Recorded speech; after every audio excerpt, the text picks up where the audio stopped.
Manic Monday to all of my beautiful coffee beans. Come on in. We've got some conversations to speak about Nancy Guthrie, an 84-year-old grandmother that disappeared from her home, ripped from her bed in the middle of the night.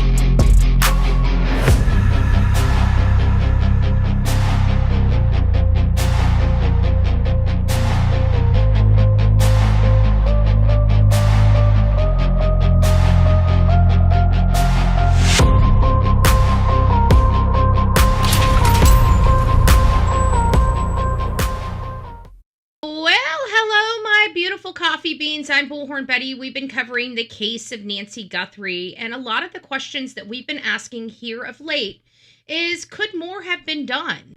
From the East Coast to the West Coast, we are everywhere true crime is. We are asking for the public's help. We are searching in the woods. We are doing what it takes here on the Bullhorn Betty channels to find answers to the most alarming cases we have been watching on the news. I can tell you personally that I have traveled this entire country seeking these answers and bringing that content right here to you here on the Bullhorn Betty channels and Bullhorn Betty Crime Stories. We are happy with the work that we've done.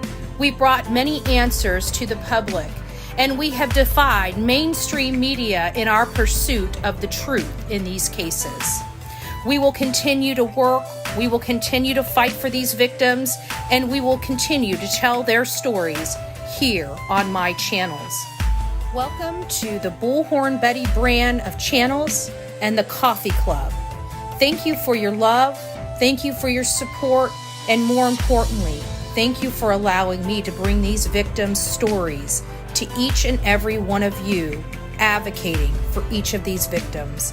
God bless you, God bless America, and more importantly, God bless our victims.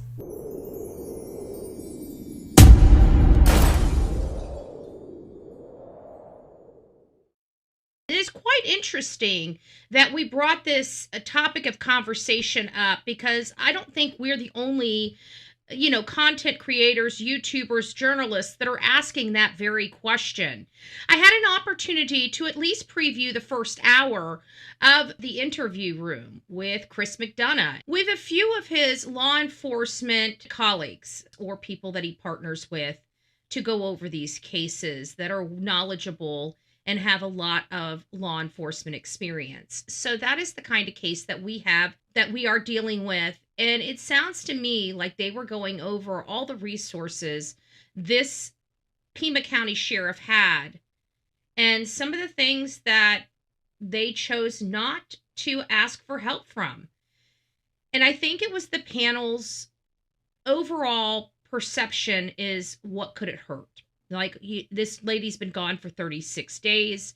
This has been extensive. There's been why haven't they done a major search from her point of house out and into some of those deserted areas in the desert? There's just a lot of questions that are had by a lot of people that are going unanswered by Sheriff Chris Nanos. Many of you guys know that I have been trying to decide whether I'm going to go out to Arizona, and I put some emails out to the sheriff's office, and those were not responded to.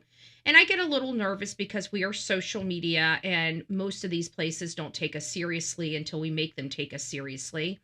And so basically had to threaten them with me coming there to exercise my First Amendment rights. But I gave them an email that basically said, you want me to stay in Florida. You don't want me there.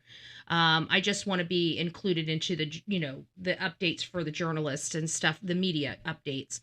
And I never got a response. And I sent a second email, never got a response. And then finally, I hadn't heard anything. It sounded like other journalists were getting some updates from the sheriff. And I'm like, well, I haven't gotten any. And so I decided to go ahead and reach out again and basically threaten, if I don't get a response from you, I'm flying out there and I'll handle this in person. And of course, naturally, I got a response saying that I've been on the list for about a month, that obviously there's a lot of people asking to be on this list. There's no information that can be garnered. There's no new information. And it just upsets me because if he's meeting with journalists on one-offs with statements and providing statements to them, why wouldn't those statements be memorialized and sent out to the whole press pool? So I have problems with the way they're doing all of this. I don't know why they're doing it this way. It seems like they're making their jobs a little more complicated, and it doesn't need to be this complicated. She's taking notes. The journalists are taking notes. It's being recorded. I mean, just type something out and say new information has been released, blah, blah, blah, blah, blah, but that's not the case. So anyways, we're going to be diving into all of this today on the Bullhorn Betty channel, and hopefully you guys stick around. Don't forget to like, share, and subscribe. And if you're learning something from this and you like the layout and the content, please don't forget you can hit that thumbs up button, which really does help. All these things are free of charge, but if you'd like to do more, if you would truly like to do more because you just love Betty, you can do that by a variety of ways. Becoming a member, having that monthly membership really does help this channel grow in ways that you couldn't even imagine. We have super chats, super stickers, super thanks if you would just like to give a one-time contribution. And if you don't want YouTube or anybody else touching your money, you can send it directly to Betty through PayPal, Cash App, and Venmo. So you have a variety of ways to help. It is absolutely appreciated for those that do, but not required by any stretch of the imagination. We're just thankful you're here learning about this case. So let me know your thoughts. My email is bullhornbetty@gmail.com. And I love to hear from my audience. I love new perspectives. We drink those new perspectives up. We digest them. We see if they hold water, and we help build a case here. Has Nancy been found? She has not been found as of today. And it doesn't sound like we're any closer to finding her. And that's truly a shame. I think there should be more public involvement, not less. That's just my opinion. Let me know yours.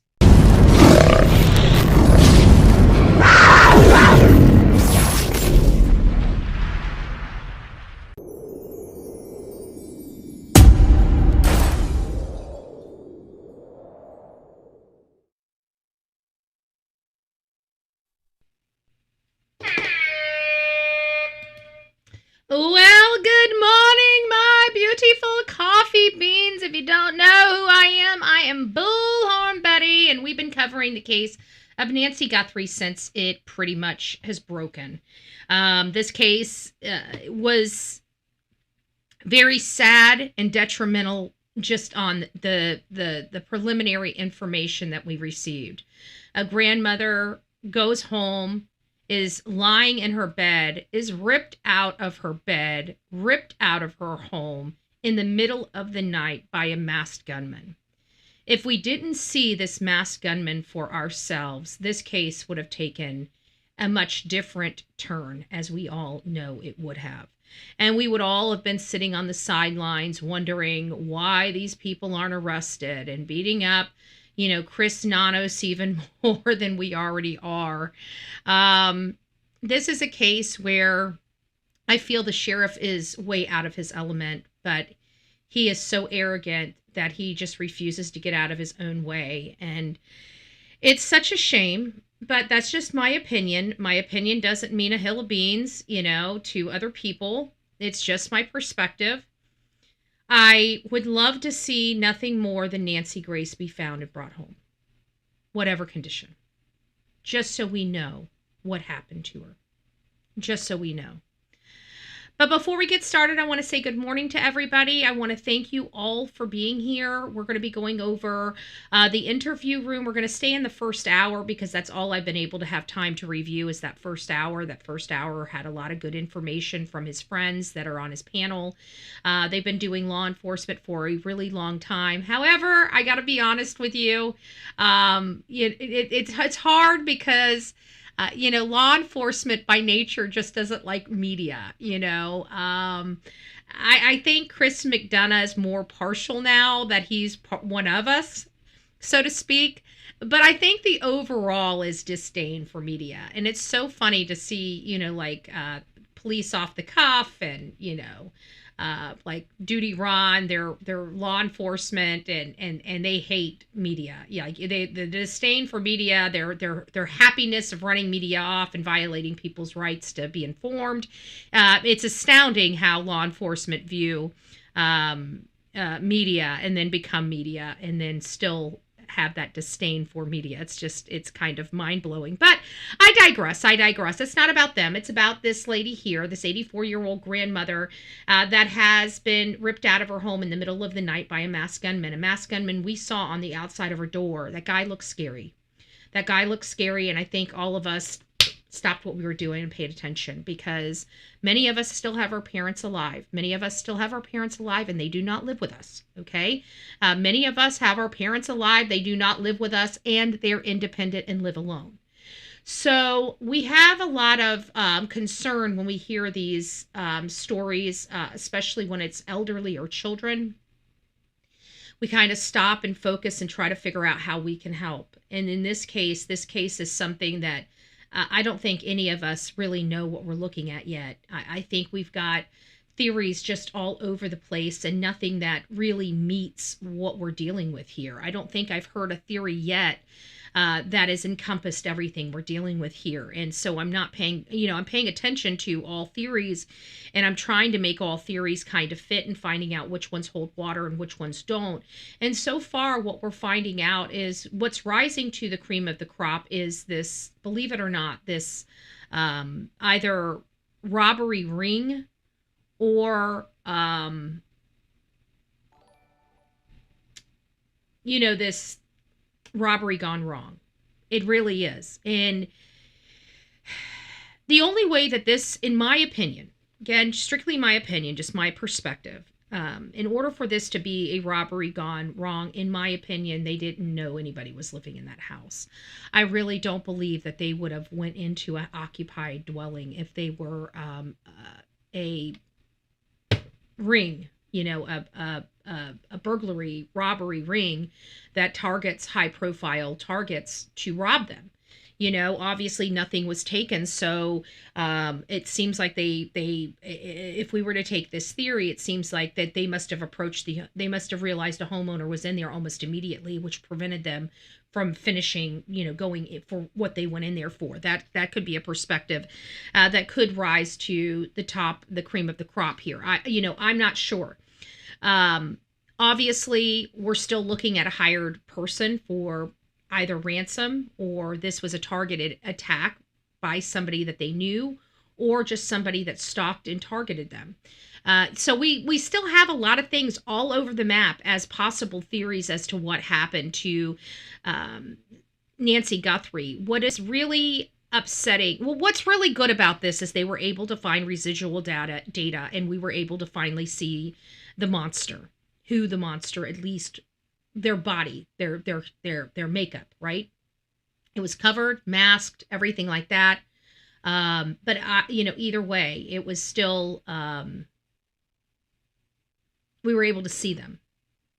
And we realized very, very quickly that this is not a 50 or 60-year-old man.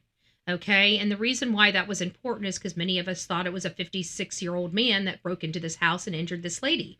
We thought it was Tommaso Cioni. While this channel, we entertained it, we talked about it. It wasn't something I always cautioned. I made sure I prepared my audience the best I could for the reality of the situation. Whether they heeded those initial assessments or not is, up to them, but at least we provided that information to them. And it was basically saying, right now we can't accuse Tommaso, even though he was the last person. We don't know what happened to her when she got home. And, I really wasn't digging the whole Tommaso. Like, it really took me going outside the box, coloring outside of the lines to really make him fit, even in those earlier days.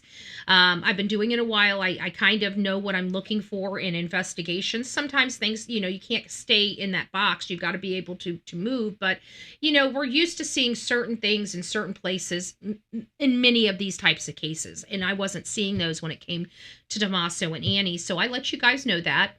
And then when we saw the masked gunman, we're looking at his bandmate. The problem is a lot of people did not realize that image, that photo that they were looking at of Tommaso and his bandmate was something like 20 years ago. Okay. Obviously, a lot happens with a body.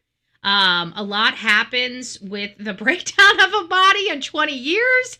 I know this. This is something I'm experiencing right now. You know, like I said, my 20-year-old self would probably kick my 46-year-old self's butt because they would not believe I'm so square. You know? So there's a lot that happens in 20 years, okay, period, for everybody's life. I want you guys to look back and think 20 years ago how you were, or even 20 years before that, if you're 60. You know what? Look at what you were like in your 20s. Look at what you were like in your 40s, and look at what you're like in your 60s. So 20 years does a lot to folks, okay? And we don't know what kind of injuries they've had over the time. I mean, I had a lot of problems, a lot of wrecks in my 20s that, you know, when I was 20 years old, I didn't feel them. Okay. Now that I'm 46 years old, I feel everything. So your body just deteriorates as you get older, and depending on how rough you were specifically to your body, depends on how your body is acting when it gets into the 40s, 50s, and 60s. But we have to acknowledge that Tommaso and his bandmates are at that elevated age. It didn't look like it in that picture, but again, that picture was 20 years old when we were passing it around. Okay. They looked much younger, much more agile, much more, you know, they maybe could have fit a profile at that time, but now that we put 56 years old on these people, yeah, not so much. You know, when they were in their 30s, you know, early 30s, yeah, they look like they could do something. But now that they're in their almost 60s, you know, you got to really consider that. So we were kind of bouncing. We talked about it, you know, but I wasn't willing to, because I knew how this was going. I know social media, and I wasn't willing to entertain Dominique very much. There was no evidence. Okay. I would have entertained him if there was a little more evidence. There was no evidence. I wasn't going to do that to a human being until you have your life drug through social media. I have. A lot of content creators, especially with these hate channels. That's why we've been working around the clock to get these hate channels off here. They are bullies. They are unlawful channels. They act unlawfully. They like criminally. Like you could apply criminal law to some of the stuff some of these channels were doing. But at the end of the day, until you've gone through with having your life completely ripped apart, you don't know what it's like. And so I have a unique perspective because I was one of the most bullied people on the YouTube platform. And it got very, very bad. I was stalked because of it. I was harassed personally. People were trying to get me literally killed because they didn't like my speech. And I've got to say that I will not do that to a human being unless I know there's some meat to that bone. Okay. We are journalists here. We do talk about a lot of stuff. But there was nothing linking this Dominique person to this case outside of he was friends with Tommaso 20 years ago. Okay, that's not good enough for me. And it should not be good enough for you either. So, yeah, could we say, is there a possibility? Of course. But to attack this man, to turn his life upside down, to reach out to his family, to reach out to him, that's totally inappropriate. I was not going to be involved in it. I was not going to get down like that. And I'm glad I didn't, because I don't believe it was him. Now, could it be someone? Yes, it could be. Who is it? That's what we're going to be discussing. But for today's episode, we're going to be circling back to Chris Nanos, because Chris Nanos is leading this investigation.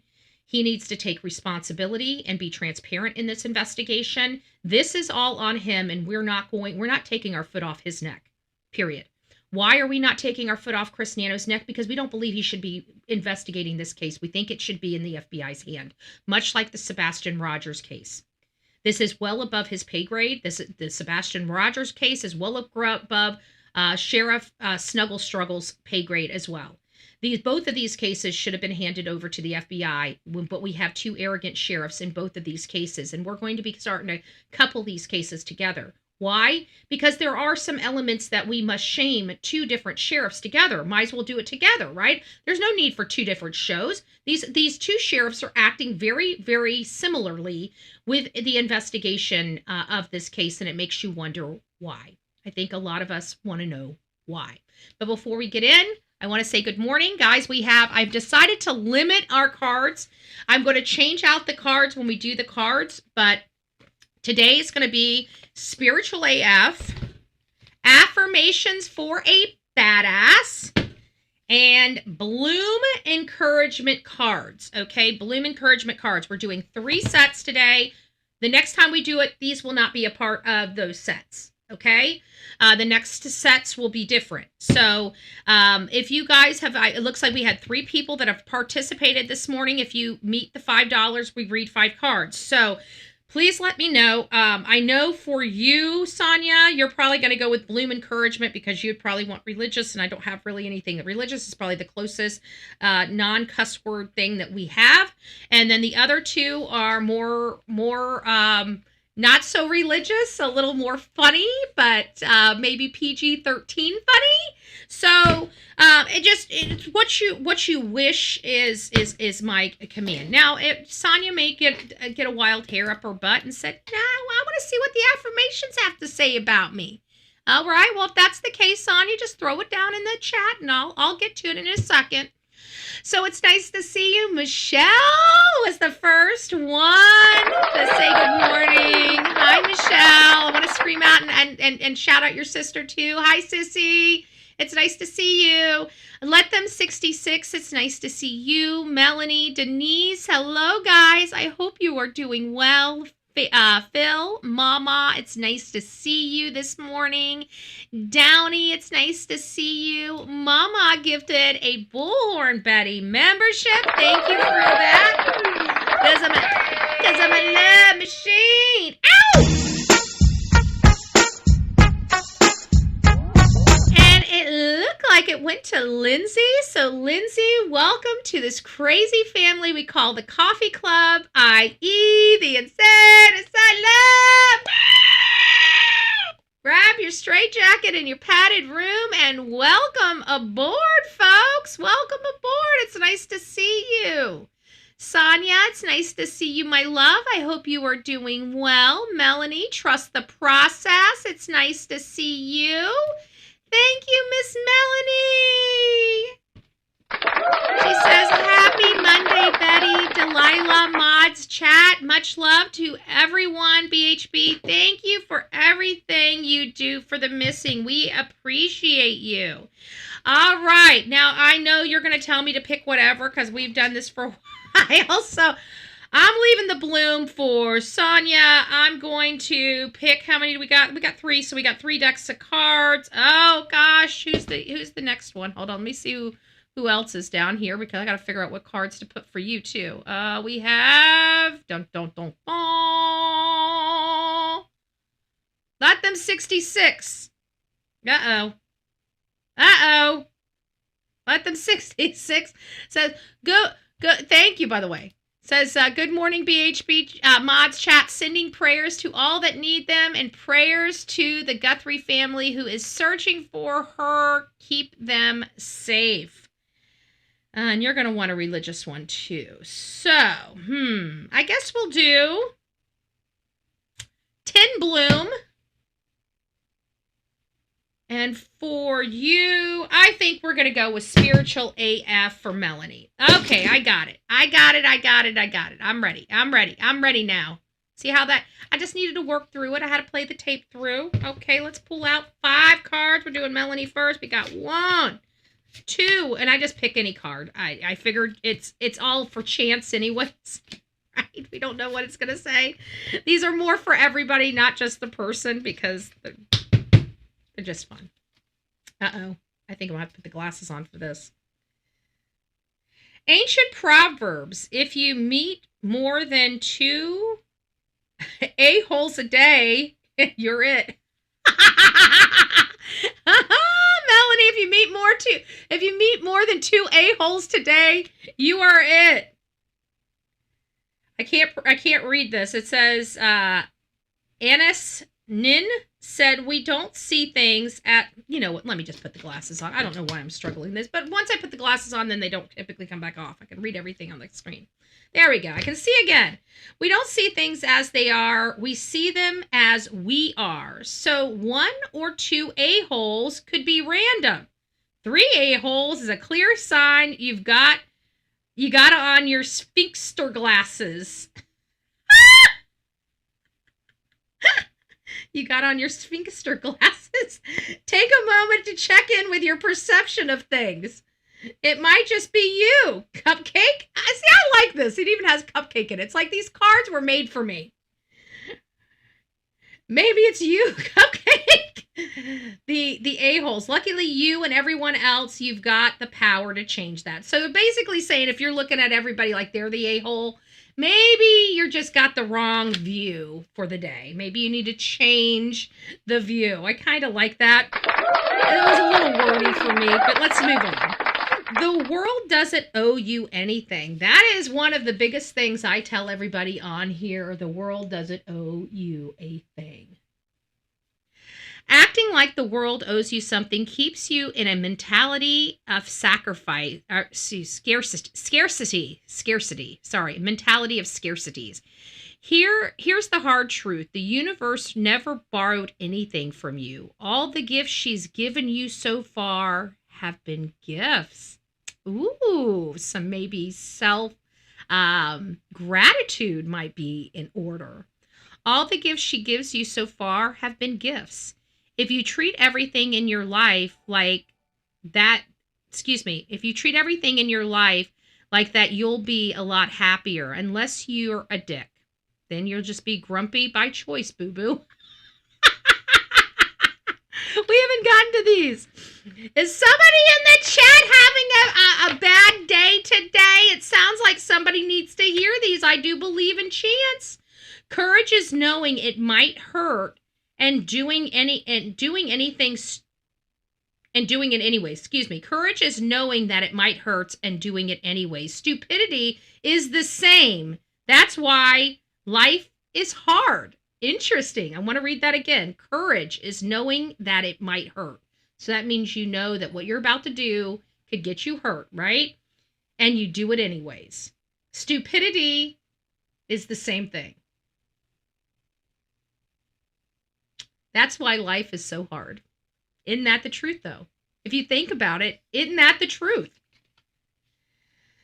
What is the difference between courage and stupidity in your life? The big part of adulting is not crossing the line where your rebelliousness turns to recklessness. The people who ride this line most gracefully usually have a clear eye on their values and a good friend or two who will let them know when they're being a dumbass. If you can't decide if you're being brave or stupid, phone a friend. Phone a friend. Accept the good in your life and know you're a blessing and delight. Once you've noticed the good stuff going on in your life, more good stuff starts happening. It's like a magnet or a dung beetle. Fun fact, once a dung beetle gets a little nub of poop, he runs around with it and more poop next to it and grows and grows and grows. Goodness is like that. Dung beetles. Dung beetles. Oh, good gracious. Pretending to be a savage won't heal that hole in your heart, baby. Aw.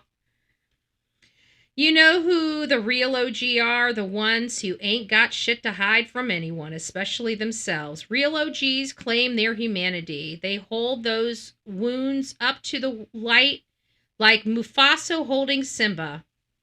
Can you hear that inspirational music starting? Yeah, that's the starting. The hero's journey, love bug. I love this. I like these cards. A little weird sometimes. A little weird. I don't know who needs to hear quit being so selfish today, but apparently somebody does. So now we're getting into, we got 10 more cards Let me pull these cards out. Let me shuffle them up because we don't want them to know what we got here. We got 2 people. We got 1, 2, 3, 4, 5. And then we got to go 1, 2, 3, 4, 5. We're going to take these 5 here, those 5 there. There we go. We got our encouragement cards. We got our encouragement cards. And for those that need some encouragement, your encouragement is on the way. It is on the way. Who is next? Who is next? Good morning, Donna. It's nice to see you. Mr. Dunham, it's nice to see you. Ginger, good morning, love. Mama became the newest member. Thank you for giving us the news, buddy. You're very welcome. Bless you, my dear. Amber, it's nice to see you. Outer Banks is up in the house. It's nice to see you. Outer Banks has been with us for 18 months. How have you put up with my stuff for 18 months, lady?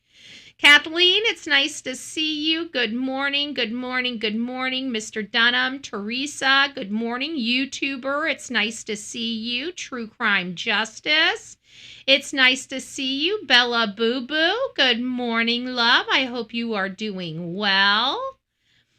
Who else do we have? Karen, good morning. It's nice to see you. And then Sonia gets the next one. Ooh, ooh, ooh, ooh. Sonia, let's do what? 1, 2, 3, 4, 5. And it says, I'm so happy you exist. Hey, little fighter. Soon things will be brighter. Ooh, I like that.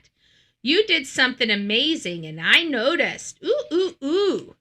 You are straight up magic. And you deserve hugs and happiness. Ooh, I love it. Love it. Good morning, good morning, good morning. Who else do we have? Ruthie, it's nice to see you. Good morning. Judy, it's nice to see you. Dina, hello, my love. I hope you are doing well this morning.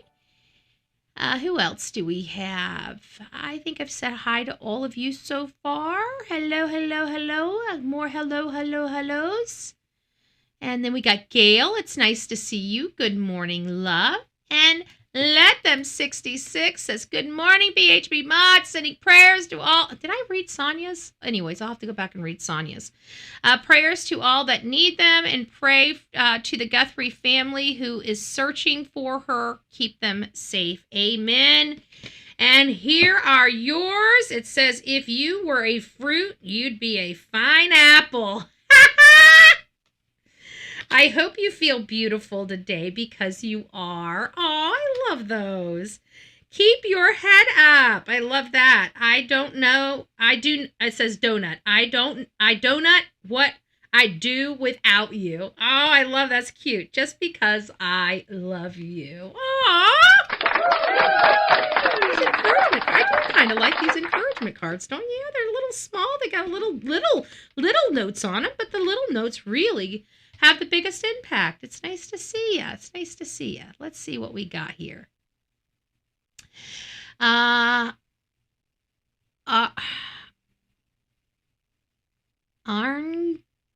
Commander, I can't pronounce your name. Good morning. I'm so sorry. Laura, it's nice to see you, but we'll call you AGN. AGN.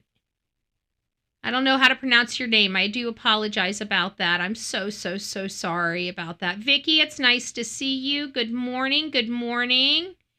Skybell, it's nice to see you. Baby Love, good morning. Miss Murder, Danielle, Erica, it's nice to see you guys. I hope you're doing well this morning.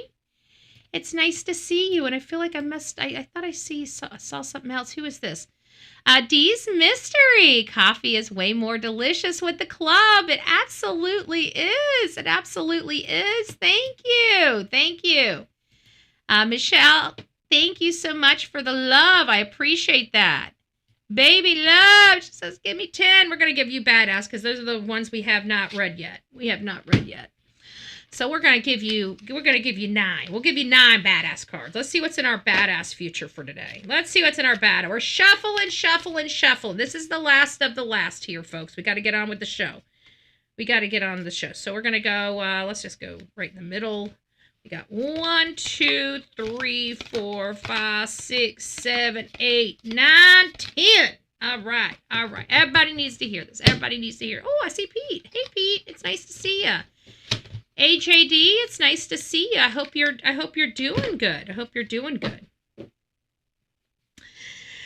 I'm getting better and better every effing day. Contrary to popular belief, I know exactly what I'm doing. That's what Betty always says, and I always get myself in trouble. I get myself in trouble. I'm an amazingly strong, competent, take no BS, speak my mind forward, blessed badass. Woohoo! Today be the badass girl you were too lazy to be yesterday. Heck to the yeah. Don't half-ass anything. If you're gonna F it up all the way. Scream, yell, freak out, and then go do something that matters. I can sit with really effing big feelings, and I'm still okay. I'm not a sunrise. I'm the freaking sun. Woohoo! There you go, baby love. Once you fall in love with yourself, game is over. Happiness, this is the one for everybody in the chat. Happiness is a choice, and today I choose to be over the blessed top happy. Woohoo! Thank you for all who participated. We appreciate you. We appreciate you. So for the rest of the people that are coming into the chat, it's nice to see you. I'm going to give you two because you went ahead. I'm going to give you two, Michelle. I'm going to give you two. Let me figure out which one. I want to do the encouragement one. I like the encouragement ones. Isn't the encouragement ones? I like the encouragement ones. I do. I want to. Do you want to be a bad? Let me do. I don't know what to do. I'm gonna give you the encouragement. I like those encouragement ones. Let's see what we've got. Encouragement. Let me pull from the back. Come on. We got some encouragement. We got 1, 2. Okay, let's see what we got. We got for you. We've got. Consider this a paper hug. There you go. Betty gives you a big old hug, and the future is bright. Those are the ones you needed to see, Michelle. Those are the ones you needed to see. So again, thank you all for who participated. Let's get back to our show. So we were watching the interrogation or the interview room, interrogation room, and they're talking about evidence and some stuff there, and they're talking about Chris Nanos and. Has he really done everything? And in one of the statements they made, they said that they were very shocked that he didn't, start at the house with law enforcement and then, kind of work out from that. Did I miss anybody? I think I said hi to Pete. Let me just go through here and make sure I didn't. Candy, it's nice to see you. Good morning. Lisa B, always up in the chat. Did I miss her? This is going to be a running joke between her and I now. Did I miss any super chats? I'm sorry. I must be looking every single different way when me and her just ain't syncing. We're just not syncing this last few weeks. Oh, good gracious. I'm so sorry about that. I really am. That's embarrassing. Oh, it's nice to see you. Dee's, coffee is way more delicious with the club. Absolutely. Deb, it's nice to see you. Good morning. Erica, good morning. I think I got you all, but no, I didn't. Vermont girl, I don't remember saying good morning to Vermont girl. Skybell, I remember you. So, John, Freeside, it's nice to see you, love. I hope you're doing well. Kevin, it's nice to see you. Why isn't the sheriff retired? He said, guys, if you know anything about me, I'm going to tell you this, and whether you agree with it or not, no matter what side of the aisle you're on, we're voting for balls and backbones in 2026 and 2028. So I'm not going to tell you who to vote for. Okay, I'm not going to. I would love to, but it's just I know who I'm voting for. I know who I'm pleased with. You don't have to worry about it. I'm happy, right? But at the end of the day, balls and backbones have to be on the ballot. You guys see what happens. It's not about the small petty crimes. It's about these types of crimes. We can't defund our police because if we defund our police, then we're getting this kind of service when a major case affects us.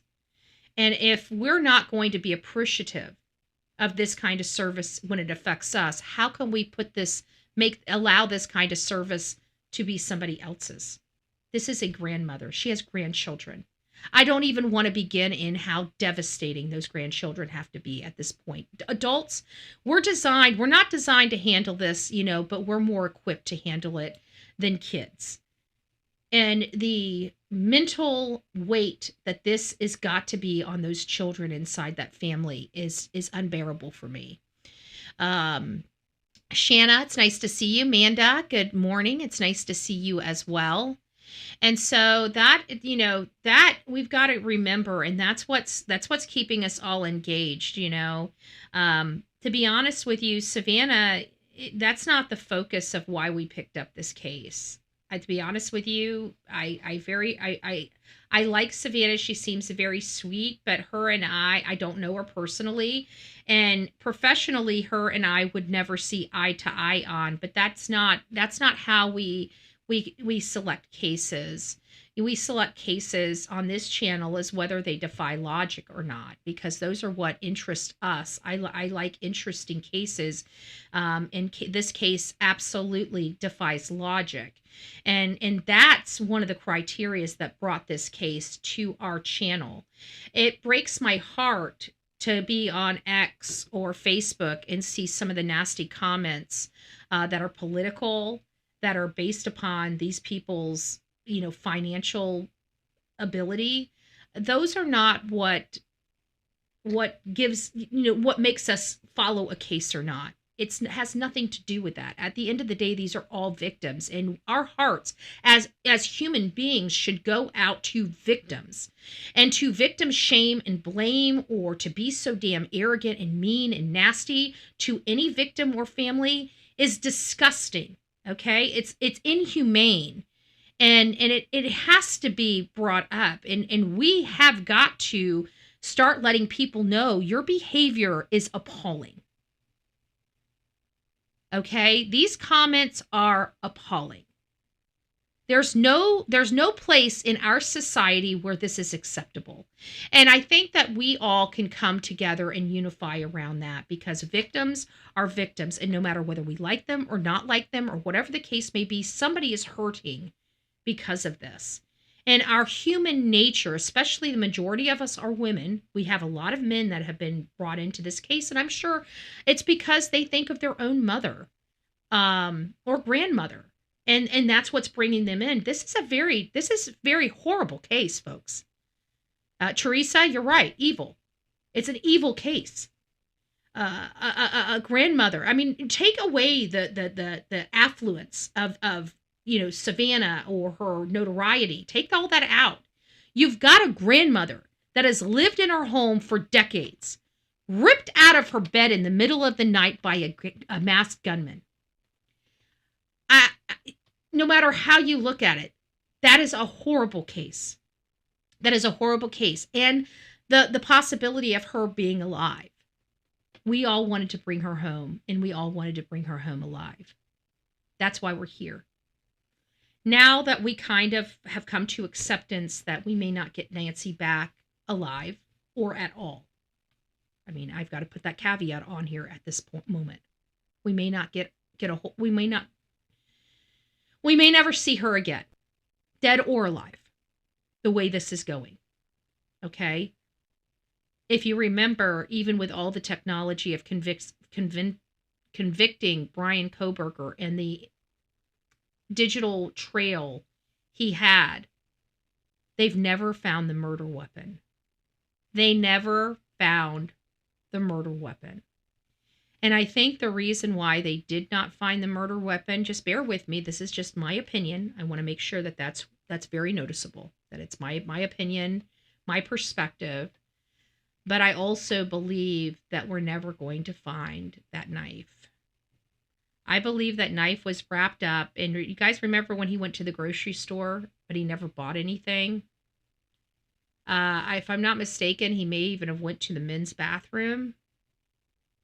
I think he got rid of evidence at the grocery store.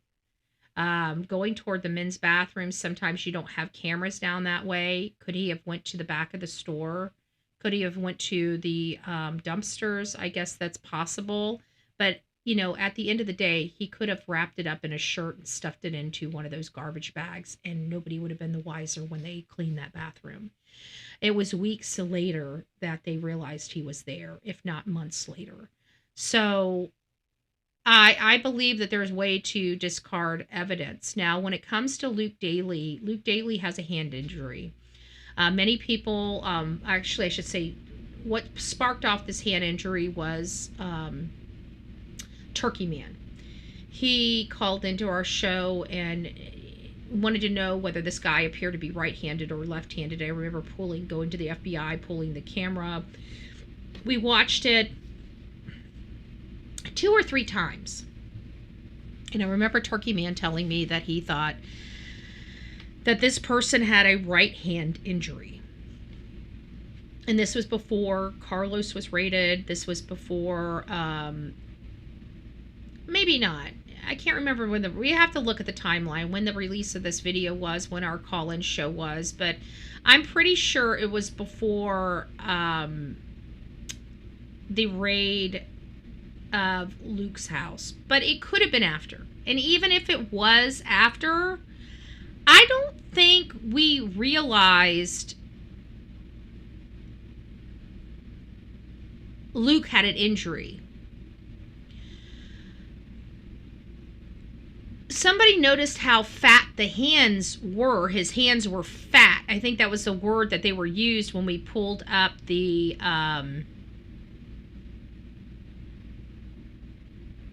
images of the Culvers, because his vehicle was impounded at Culvers, and he was detained at Culvers, and he was in the law enforcement vehicle, and you saw the FBI agents with a little machine, and it looked like they were taking his fingerprints from him onto this little machine to screen capture them, so to speak. And that's what they did. But we noticed that his hands were thick, because when we first saw the video, now I'm just going back, I'm kind of backtracking a little bit, so bear with me here. But when we first saw the video, I remember a few people said it looks like he has several pairs of gloves on. And then I remember when we saw that Luke in the back of the car or surrounded, people were noticing how thick his hands were. And I think we thought that was just his hands until this interview, and we realized he truly does have a right hand injury. And when I saw this right hand injury, it made me remember this conversation that I had with someone. I didn't know who it was, but I remember having the conversation with someone about the right hand injury. I've never thought Luke was associated or affiliated with this case for whatever reason. I never really got on board with that. And I even said, and I think it's my apprehension of bringing a lot of attention to an innocent person, because we are hyper aware of the damage it does do here on this channel, because we ourselves have been through it, including my mods. My moderators were stalked. They were harassed. They were, that's why we have such a very tight-knit mod panel, because these mods have been with me for years. They've literally walked through hell and back with me. They're absolutely 100% trustworthy in every aspect. I never have to worry. Do they get mad at me? Of course they get mad at me. I'm Bullhorn petty, but they stick around. They still have a passion for the work, but we've all gone through it, and we know how dangerous it can be. Is that what we're looking at here, or is there something more? Nobody's giving us a darn thing. Nobody's telling us a thing. Nobody's giving us a vehicle. We know that this lady did not walk away from her home. That is one thing that we knew at the very beginning of this case, is that Nancy did not walk. She has mobility issues. She needs assistance. She needs assistance if she goes more than 50 yards. 50 yards is quite a long distance, but after that she needs assistance. So we know she didn't walk, and here we are we're on our 6th week, and we don't even have a vehicle description. It's very upsetting. It's very mind-numbing. And I think we're all on the same at least in the same boat when it comes to this. So I like I said, I have been watching. Did I not set this up? I thought I set this up right. I guess I did not set this up right. I apologize about that. Apparently I do not have this set up right. There we go. Ta-da! And we have lights. We have lights. So if you guys don't know who this is Chris McDonough. This is his panel. Chris McDonough. He's very good. He's done a lot of homicide investigations. He's a homicide investigator. Him and 167 people, investigators and I don't know, professionals of crime, have come together. I think they're mostly law enforcement though, but they could be experts. I don't know what the makeup is. They did say it. But it's 167 individuals that make up the Cold Case Foundation. And Chris gets it. In my opinion, I think Chris McDonough gets it. He's been on YouTube. He realizes the benefit of YouTubers. He realizes the benefit of the public. You know, I think good officers understand this logic. Because it's very rare that law enforcement solve the case. You know, they go collect the information, but it's very rare that they're the ones that actually solve these cases. It's usually the public that provides the information or provides the evidence necessary. So this is something that he understands very, very well, and we're very thankful for that. All stage cover up for something else other than abduction and kidnapping. I believe that, John. I believe that makes sense to me. It really does. Hey, Crystal Pistol, it's nice to see you. Veronica, hey. My big question was fingerprint done. Yeah, for the, if you're talking, I didn't see any print dust, because it should have, you're right. You know what? We never saw any dust prints around that door, and I don't see them wiping that stuff off. I've never seen law enforcement go and wipe fingerprint dust off. That's a good. I'm not really impressed with their investigation, their forensic investigation. I'm not very pleased with it, because we've seen some very crucial mistakes that, you know, we're lay people. Okay, let me just put this in perspective for everybody out there. You know, we're lay people. Yes, I've worked for law firms. Yes, we did some investigations. Yes, we did get into criminal law. However, we didn't do homicide cases or anything, any capital crime cases or anything like that. But at the end of the day, you pick up, especially in the true crime genre, you pick up little things that, like, we watch a lot of trials. At this point, when you've watched more than 20, 30, 40, 50 trials, you have a good understanding of police protocol. Okay, because it's something that's said over and over and over and over and over again. When you go to court, they bring up the person that first arrived at the scene. They bring up the person that put the tape up around the scene. They bring up the supervisor that advised, you know, why did you only, you know, make this the crime scene? Why did you take it out further? You know, you've got all those people. So you listen to this stuff, and we listen to this stuff over and over again. So we get a big perspective. It's how we've learned our statistics. It's how we know that whenever you're in a well-populated area, your disposal is going to be within, you know, between 2.5 to 5 miles, right, from the scene, 2 to 5 miles from the scene of the crime. When you're in more rural areas, that could expand up to 20 or 50. How do we learn that? We learn that from trials. We learn that from law enforcement. We learn from the people that are doing this. We learn that from experts in this field. How do we learn from experts in this field? We watched a lot of trials. We listened to a lot of educational, you know, stuff over the years. Even with, like, the dogs, the scent dogs, you know, we were ultra confused. Still am, because I did one show on the dogs, and that was like back in 2022 or 2023 with the Summer Wells case. And a lot of that stuff we've forgotten about. But we do talk about a lot, and we study a lot of different angles when it comes to this case. And this idea that we, the lay people, don't understand proper investigation at this point is ridiculous. At the end of the day, even Brian Enton, the minute he walked up there, he said he's very surprised that this house has been released as a crime scene. Why? because our experience of the 100 freaking blessed cases we've covered, they don't release the crime scene that soon. That's how we know. You know? This is the first time we're dealing with it. That's how we know it's not supposed to be done this way.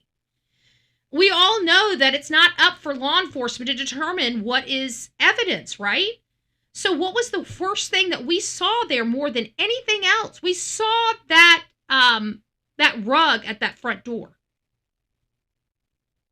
In any other investigation, that rug would have been taken for evidence. Okay, so this idea that we have no idea what a good investigation looks like or what items that would be taken, they take anything that the assailant touched. Period. Well, I would have to say that rug, it looked like the assailant was standing right on top of. All of that whole entire front after they got all those blood droplets and stuff like that, all that should have been vacuumed up and taken to a lab for trace evidence. How do we know that? Because we've seen law enforcement do it before. We know good policing when we see it, and we know the importance of the public and keeping the public informed. Why? Because this is not our first rodeo.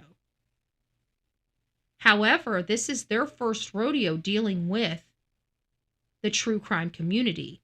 So let's not forget what we're dealing with here. This is why they don't understand us, because this is the first time they're dealing with us. Once we take them for a walk around the park, they realize that we're more knowledgeable than they give us credit for, and it really looks bad for them. I mean, Chris Nanos, in my opinion, he's not going to ever be sheriff again in this entire country. Okay? And if he is, well, the entire country is going to be laughing at Pima County. You know, I'm sorry, not sorry. So this idea that we have no idea what should have been picked up, what should have been processed, that's hogwash. That rug, we all know should have left that house.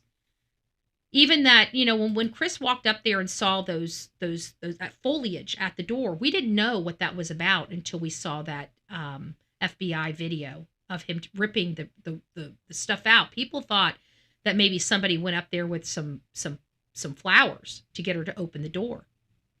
You know? In my opinion, they didn't do they didn't. I don't think they followed proper protocol. And why wouldn't they do it? It's because they don't really have anybody there with years of experience. Everybody on their force is green. 4 years or less. There's very few people on their force that actually have some time. That's not how you run a force. And you know what? Why are they having such a problem keeping their forces secured or, you know, packed with sheriffs and police? That comes down to morale and proper management of your force. Okay? That's a Chris Nanos issue all over the place.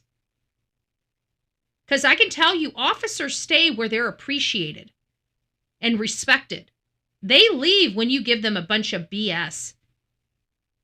We have many officers here in our county that have given many years of service. Many years of service. I believe that our sheriff, I'm partial to my sheriff. I like Rick Wells. I like him. I think he's a good sheriff.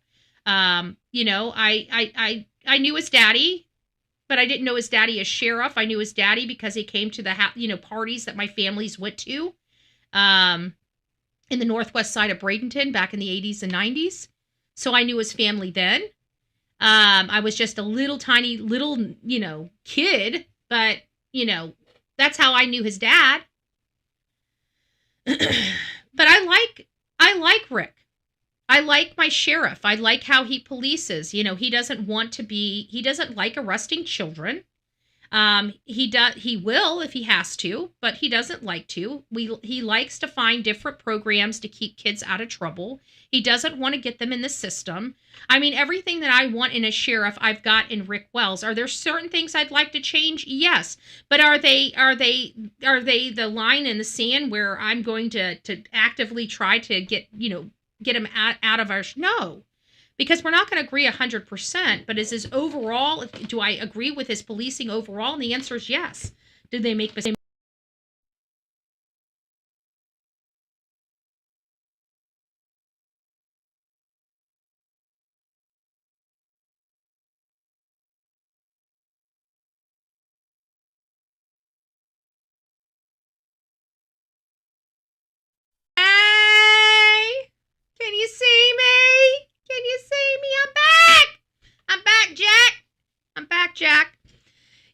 we're up and running. We're up and running. No, it's because I had the mic down because I went to the little girl's room and I'm like, okay, if this thing pops back up, it might pop back up live. I didn't want you guys hearing what was going on in the background, so I turned the microphone down. Okay. Now I accidentally hit a cord. And I'm like, oops, did my microphone on? I moved the cord out of the way, and the system, the OBS just dropped. It just dropped, and I'm like, shit.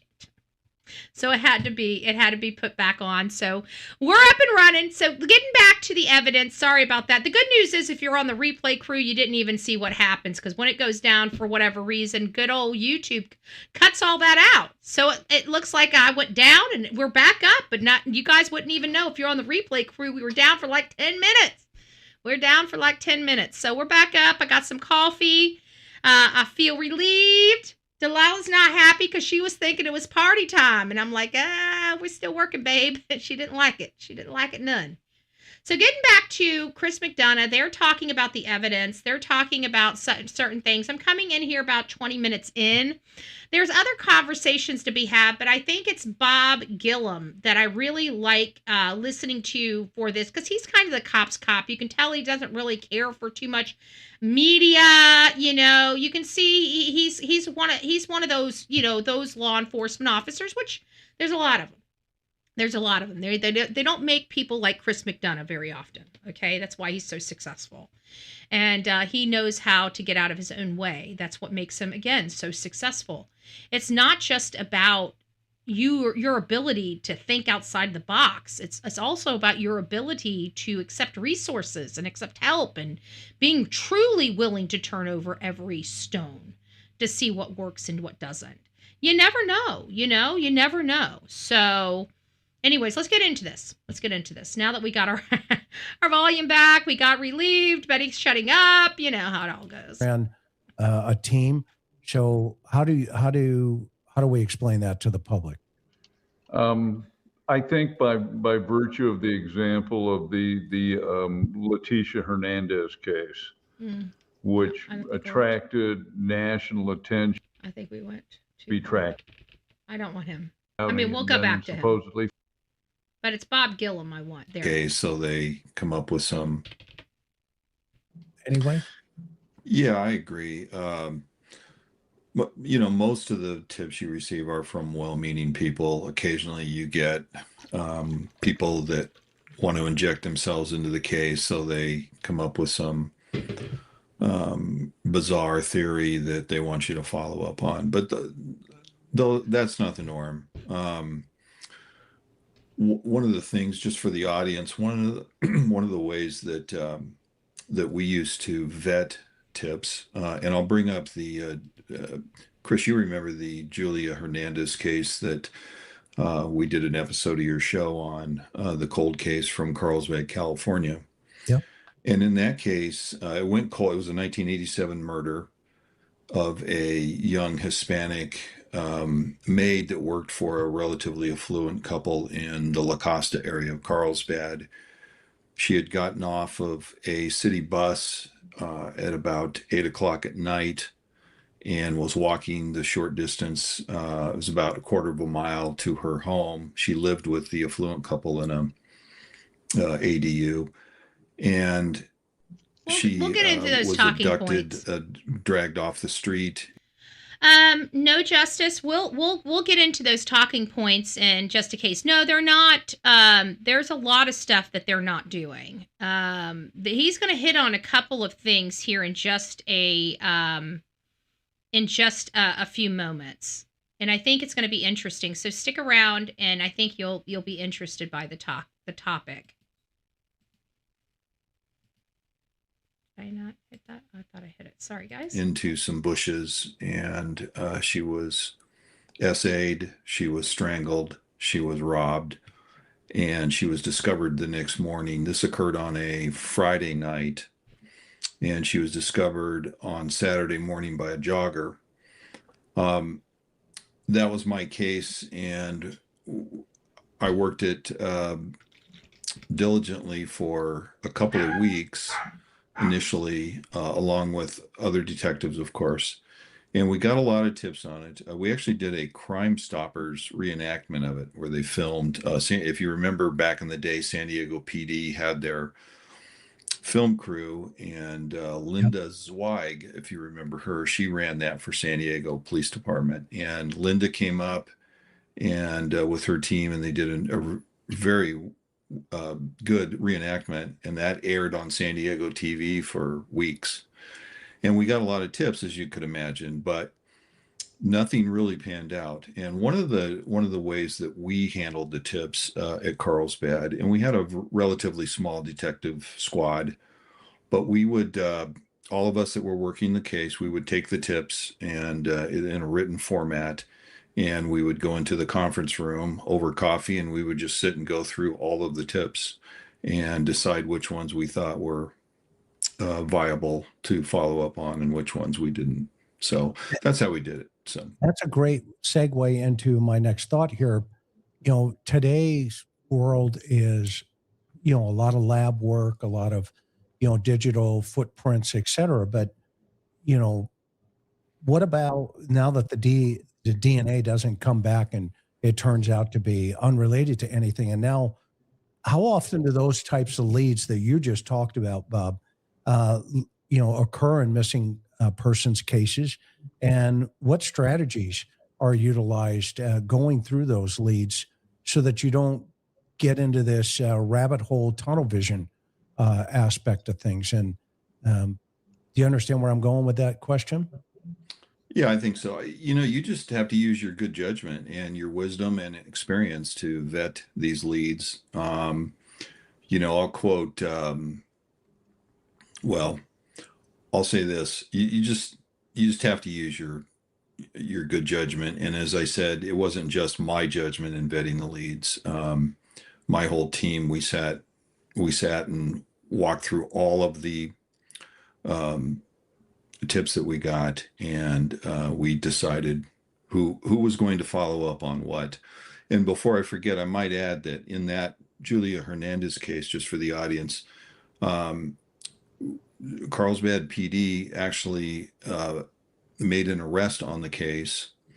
The murder occurred in 1987, and they made an arrest in 2021 on the case based on a DNA match. And I went back down to Carlsbad and testified for 2 days. Yep. The current detectives that got the case did an amazing job, because as we all know, just because you get a DNA hit doesn't mean you can go out and arrest that person. So they had quite a bit of follow-up to do. And turns out it was a career criminal who had been employed locally there and committed this crime. He had been arrested in 2021 by San Diego sheriffs in Poway, California. And when he was booked on a gun and drug charge, they did a DNA swab on him, and that's what made the connection to our case. So 2 points that I want to meet here. This is not the point I'm trying to make just yet. Okay, there's a big point coming up toward the end of his conversation here, which is not at that yet. First of all, I disagree. They sat around and talked about which ones were viable leads to chase. I believe that in downtime they need to go through those the other leads, because in my opinion, all those leads need to be tracked down. If something's way, or has already been disputed, then those get tossed. In my opinion, those get tossed. But the other ones, I don't like law enforcement going through and finding out which one are viable leads. But there are some things that you can, just by the process of elimination or the knowledge of the case, know that there's no possibility of a path forward for this. And I think that's what he's referring to there. As far as Carlsbad's Caverns, yes, I've been in Carlsbad's Caverns as well. I actually have something around here from Carlsbad Caverns. I just don't know where it's at the moment. And that was definitely a interesting place.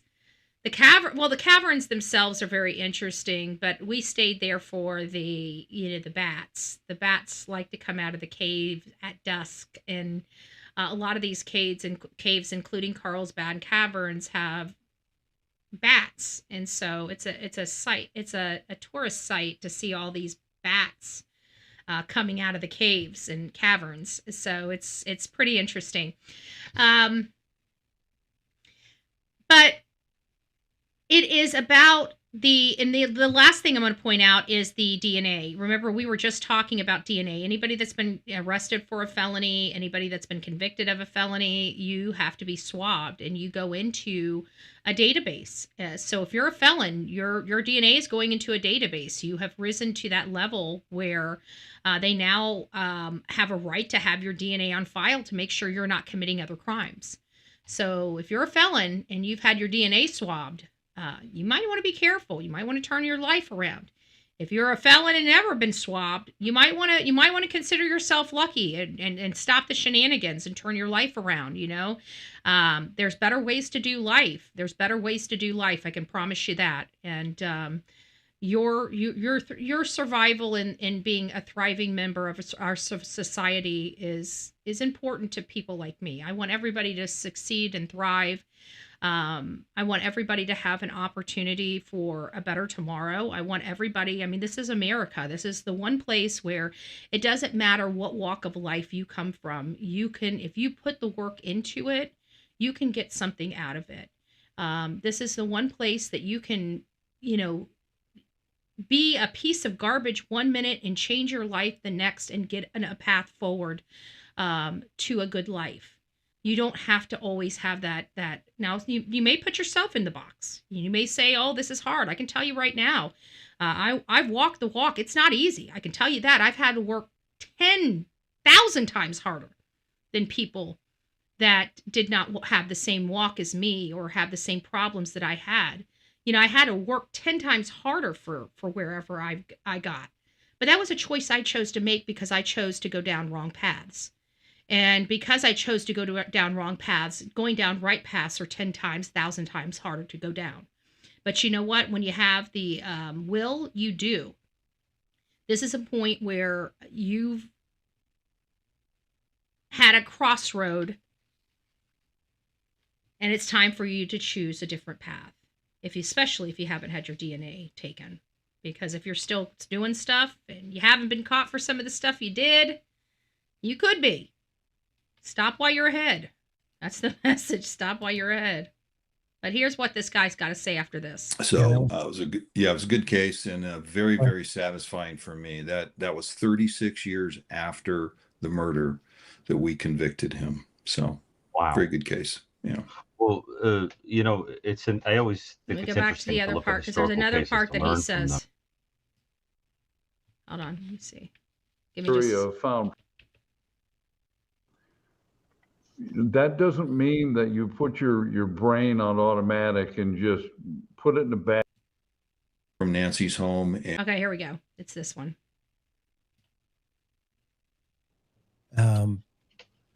News, right? And what is 24-hour news? And to this quote, I want to hear all of Chris McDonough's statements on this. So, because I think it's important. And for proof of life and obviously ask the public, we need your help. We need your focus. We need your clarity. And yet in today's world, in the 21st century, for lack of a better term, there's a dynamic shift taking place. And I'm curious what you guys are thinking about, 24-hour news, right? And what is 24-hour news? And to this, with all the YouTube sleuth searching and not knowing if they found a clue or not, is your stance to leave the search to the professionals? Let's talk about when we have private groups like the Cajun Navy, for an example, come in, Bob and John. What do you guys think about private organizations coming in and saying, hey, can we help? Well, I think as it relates to this case, the United. So if you guys were with me at the beginning of this show, I talked to you guys about how, it seems like there are some law enforcement people that don't like us, that really, really don't like us. They you know, like, they want to run media off, not just social media. They don't want anybody, like, you have to use media. You know, this idea that you can go without investigating and go without having to deal with media. It's insane, and it's not logical. It's not logical. So, but we do know that law enforcement by design hates media. Okay, there's very few that realize or acknowledge the benefit of media and social media. Chris McDonough, in my opinion, gets it. Bob, he's about to go through this, and you're almost thinking he's not with it. He's not with it, right? But at the end, you get kind of a twist that you weren't kind of expecting with Bob. That's why I was wanting to focus on Bob Gillum here, because Bob appears to be the cop. You know, he just wants everybody to stand out of his way, and he just wants to bring in the best of the best and get this case solved. We love cops like that, and we want that to happen. But the reality of things happening that way, we all know, is few and far between. So my point being is, I kind of like where Bob, believe it or not, is going with this. I believe that media and social media can work. It's just the reason why we've created social media the way we have is because media has lost their way. Okay, media stopped remembering what freedom of press was. In my opinion, media got lazy. Okay, and we need ruthless media like we had in the 80s and 90s, and we have lapdogs now. I again, if you guys don't know where I'm at, we've got balls and backbones. They're on the ballot this year, 2026 and 2028. Anybody with balls and backbones is who we're going to start putting in our party, okay? It's not going to be the one that has the prettiest freaking flyers that come in the mail. It's the people that have the balls and the backbones that speak to us and know exactly what we're thinking and how we want to be voting. So I'm not going to tell you how to vote, but what is on the ballot this year and next year or in 2028? Balls and backbones. If they don't have balls and they don't have backbones and they're too freaking old, we're not hiring them. Okay? We're not hiring a geriatric ward to run this country. We need balls, we need backbones, we need young people with great minds. That's who needs to be running this country for all of us. Okay? This old money, old privileged bullshit, it's got to go out of our federal government. Excuse me, not sorry. We're gonna get back on track. But balls and backbones. That's all we're voting for this year. Balls and backbones. Cajun Navy is very able. I did a little bit of research on them, and they are comprised. They are very heavy. Former and retired military, former and retired law enforcement, former and retired firefighters, etc. So I think they're very capable. However, in my opinion, I think the Pima County Search and Rescue Team is very capable also. And they have extraordinary resources. They perform a lot of search and rescues every year throughout the Southwest or Southern Arizona. And when I say resources, I'm talking about, we've all seen the sheriff's helicopter. That is not used for patrol work. They rely on Tucson PD when they need a patrol helicopter. So that helicopter that belongs to Pima County is predominantly used for search and rescue work. You can see the hoist on the outside of it in some of the photographs. And of course, that's used in search and rescue missions. They also have... John, I only listened to the first hour and 7 minutes of this. I'll be doing the second. I'm going to break it down in an hour because this is good information, but I just don't have 3 hours to divulge to the interview room in one sitting because I juggle a lot of stuff daily. So this is just the first hour. I haven't gotten to, at least I don't think I got to Ricotta's evaluation. I think that's further down the line. I don't recall hearing it so far. If it's in the first hour and 7 minutes, let me know and I'll put it up. If not, then it'll probably be something we evaluate tomorrow. An NGO team called Southwest Rescue Dogs.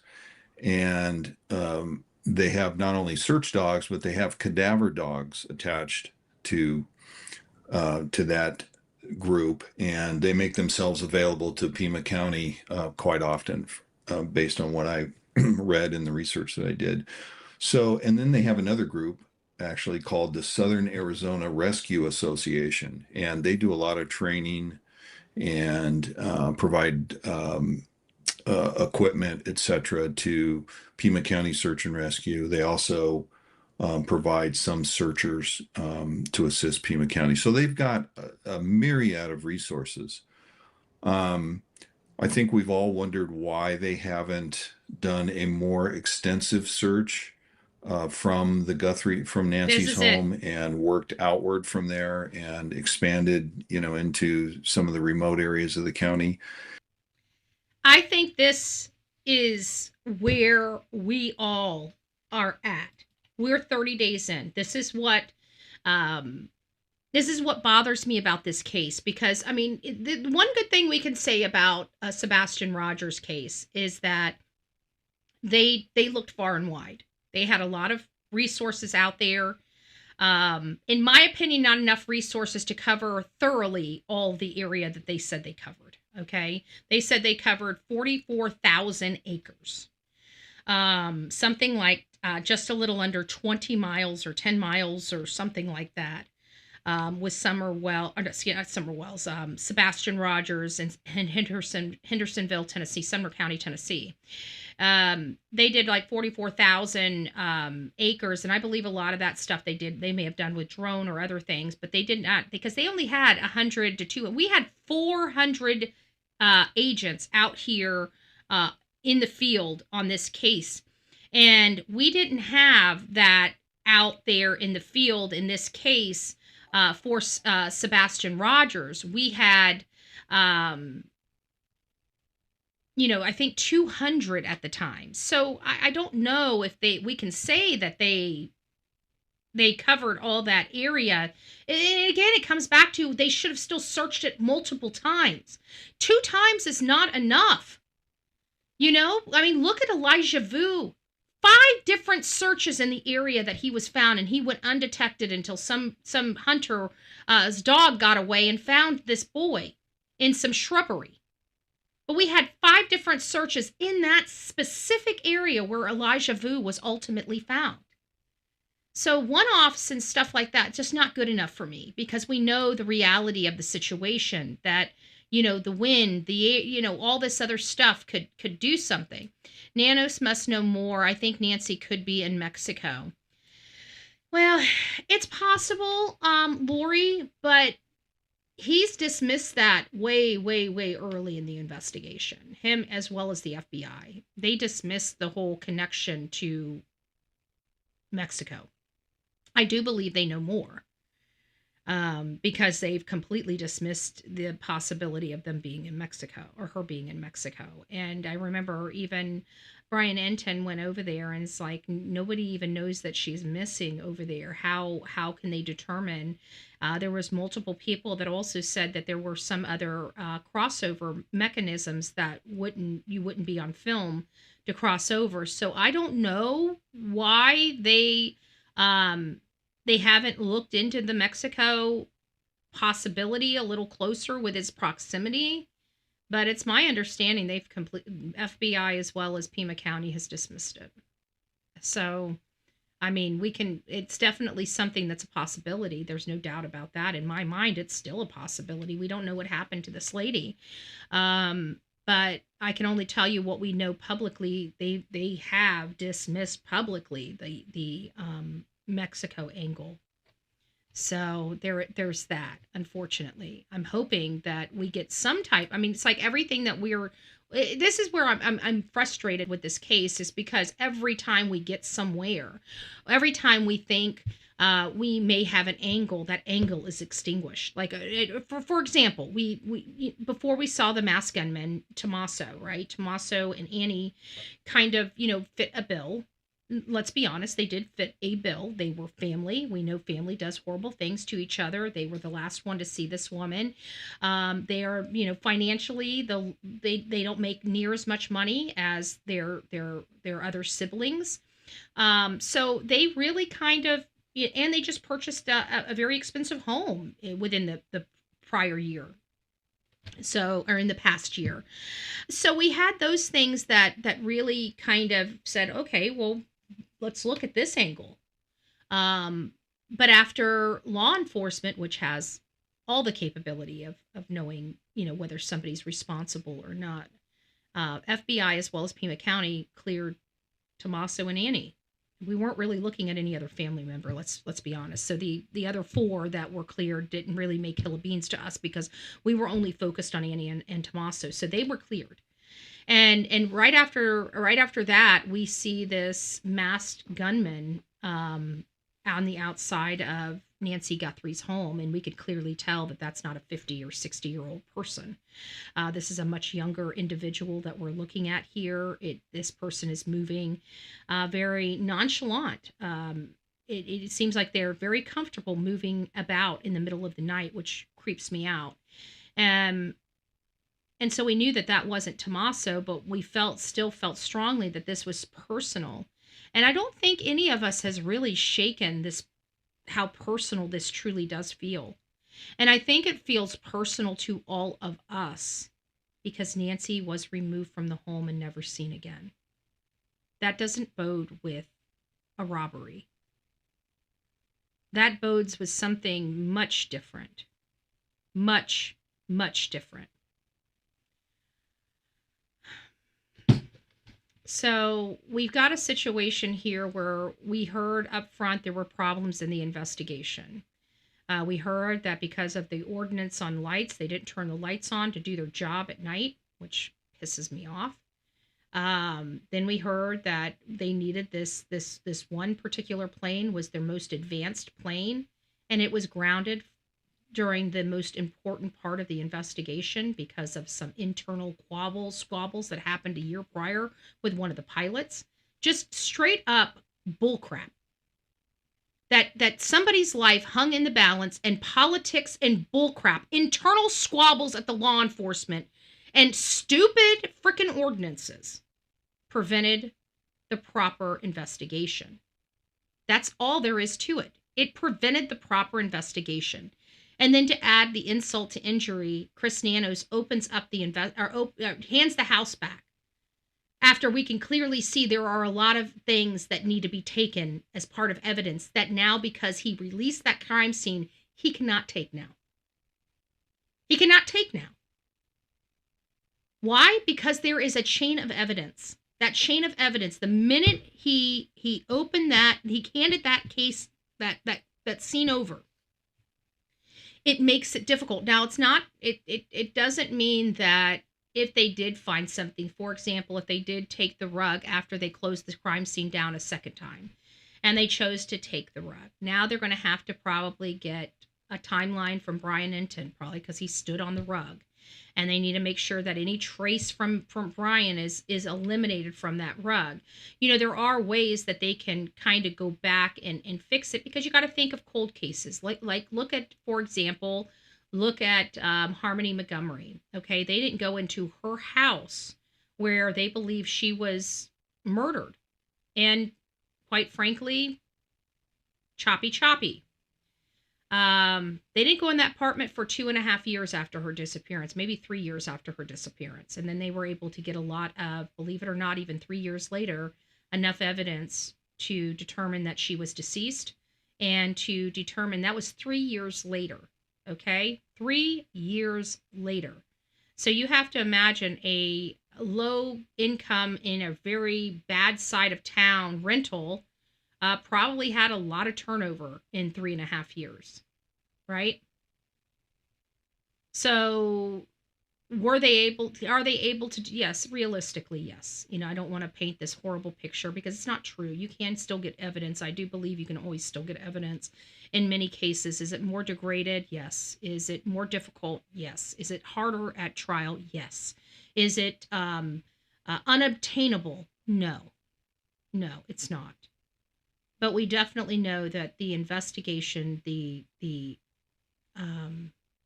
forensic side of it wasn't done as thoroughly as many of us would have hoped.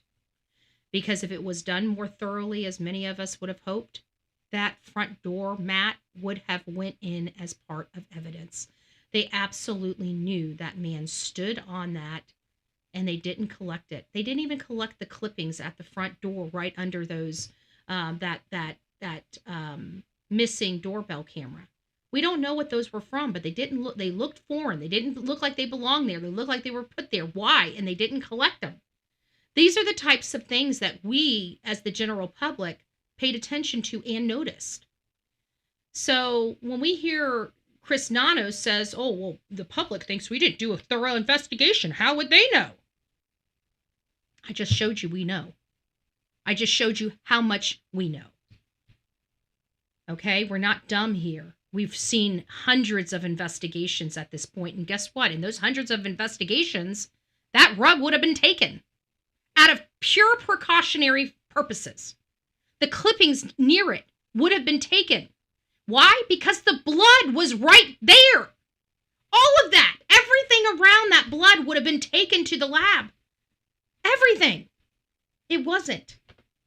That was our first insight on whether or not this was a thorough investigation. And the public determined it was not. And instead of this Pima County sheriff saying, you know what, maybe you're right. Maybe we need to reevaluate this. Maybe we need to look at this. He wanted to give excuses. He didn't want to take the information. He wanted to make us feel dumb for even saying that. How would they know? Because we know. That's how we know. We know that that was a shoddy investigation. Everything that's been happening, have they caught up from that? Maybe they have, maybe they haven't. I don't want to be totally disrespectful to the sheriff because I know that the people on the ground are working their ass off. And that is the true fact. Those detectives and investigators, they work their ass off. The people making the decisions for them and the areas that they go in and all this stuff are top brass. My problem is always with top brass. Where is the arrogance at? Top brass. Because the people below top brass don't have the luxury of arrogance. They have to do what they're told. Period. So where's the arrogance coming from? People like Chris Nanos. The hierarchy of the FBI. Remember, the FBI and Chris Nanos is button heads. Okay, behind the scenes. It's not the actual worker bees. It's not the FBI agents out in the field. It's not the Pima County Sheriff officers out in the fields. It is the top brass that's button heads, right? It's top brass. So whenever I'm talking about my disdain for law enforcement, it's never the people that are working the case. It's the people that manage them. Those are always where my criticism go, because the people below that, they don't have choices. They don't have the ability to direct this case. It's their bosses that do. Those are the people I'm angry with in these types of investigations. And Bob brought up a very, very important part of this. And the bottom line is, why was there no investigation from her home outward? We never had that. Even in Sebastian Rogers' case, you could clearly see that strategy implemented and put into action, where they started at ground zero. I always call where they disappeared. It doesn't matter if it's a store. It doesn't matter if it's their home. It doesn't matter if it's a school. It doesn't matter if it's an intersection. Where they disappeared from, that is ground zero. And you go from ground zero and you work your way out. We never saw that in the Nancy Guthrie case. We did see them canvassing the immediate neighborhood, but that's not good enough. Again, this is another direct conflict with our understanding of how searches should be done and conducted and what we saw in the Nancy Guthrie case. Is it shocking we are here with no answers 30-something days later? Potentially. Because we can't dismiss, I know many people want to, we can't dismiss Luke. I'm not dismissing Luke. I know that law enforcement has somewhat cleared them, not publicly, but somewhat said, this is kind of how Chris Nanos spoke about it, so we're all on the same page. He basically said, look, we went through the processes, we went to the magistrate, we got the warrant, we executed the warrant, we got what we need, and now we're moving on. So, and he was referring to both Carlos and Luke in that statement. But the problem is, again, it appears we have an assailant in the house. It appears that this person may have had a right hand injury and a ring on their hand. We knew that there may be a possibility of that person having a tattoo, at least under, the right wrist. So when we saw, and we also saw him come in, what is that lady's name? You know what? Let me back this up just a little bit. Let's go back. We're going to do some research here because I want you to see what I saw. I didn't pull it up. I apologize. It's my fault. Okay. But we have a, let's see what we got. And this is for Luke Daly.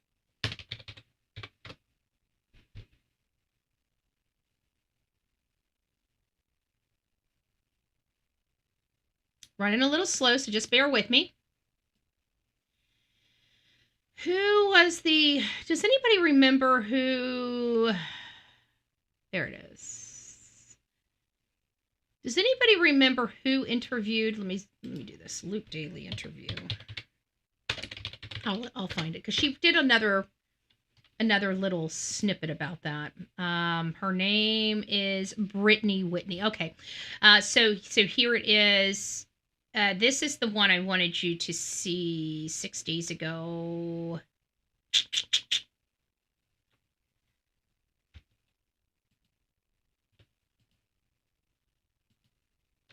Give me just a second. Let me make sure I've got them all.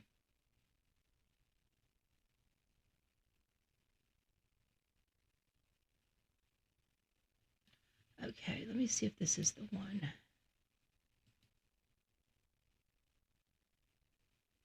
No, that's not it. Okay, this is it. This is it. This is the one.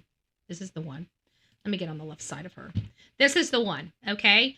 I'm going to take this all out because this is going to be important. I want you to watch his walk. Let me make sure I've got this up. Got that full. Okay, we can see the whole thing. You know what? It's going to be a pain in the ass. We're going to have to fix this afterwards, but I think it's important. No, it's not. No, it's not. We'll keep it. We'll keep it. We'll keep it. Ready? People who watched my sit-down interview with Luke Daly yesterday were asking questions about what he was wearing, what he looked like, the way he walked in, kind of like his overall demeanor. And with the clips we posted yesterday, the full interview, you could only see about right here, right? Because that's where the camera was framed on both of us. But we did shoot behind the scenes clips of when Luke came into the interview room with his attorney. We were getting him mic'd up with the microphone. And there was a little bit of interaction there. You can see more of him as he walks in, what he's wearing, his walk. And that interaction as he sat down. So I want to play that for you. Again, I want to preface this with Luke Daly was detained and released. He is not facing any charges in the Nancy Guthrie investigation. And he did the interview because he wants to clear his name. But we do have that kind of behind the scenes peel back with some footage. So I want to share that with you. You can kind of watch what happened behind the scenes right before that interview took place. Watch him walk in. Hey, Lou, you doing? Look how that walk is. Thank you so much. I get up, I'm just all mic'd in. So we're gonna get you all mic'd up right there. Guys, I'm sorry. I'm really, really liking I'm really liking Luke. I'm sorry.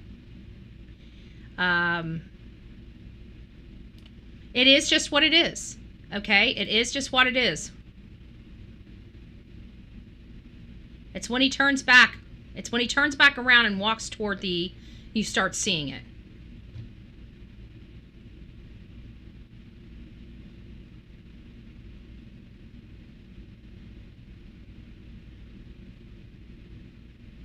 Okay, you guys see it? Normal walk.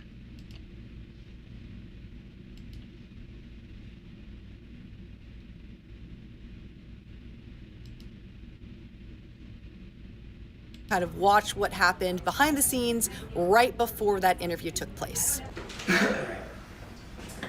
He has the same. Thank you so much. I get up. I'm sorry, guys. We're gonna get you all mic'd up right there. I'm not trying to accuse an innocent person. Kind of like that. Yeah, it's just the walk. It's a walk. We've been looking for the walk. I'm sorry. We finally got to see a walk. It does. We're having an injured right hand. We have a ring on his ring finger of his left hand now, as if he's married. Has anybody known of this man being married? Because from my understanding, he's never wore a ring on his ring finger like he was married before. So why is it all of a sudden in this interview he's wearing, instead of on his right hand, the ring finger ring? Why is it not on the right hand, which would be appropriate because he's not married? He's got it on the other hand that's not appropriate for him. Why? Betty, what do you have to say to the people that believe that was a woman behind that mask? That it's very easy to determine whether they have a penis or not. And it appears that the person in the mask that is behind there has a penis.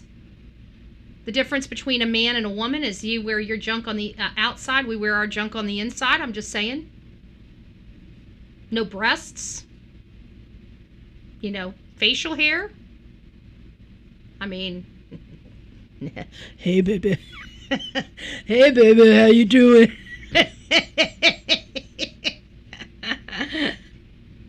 How you doing?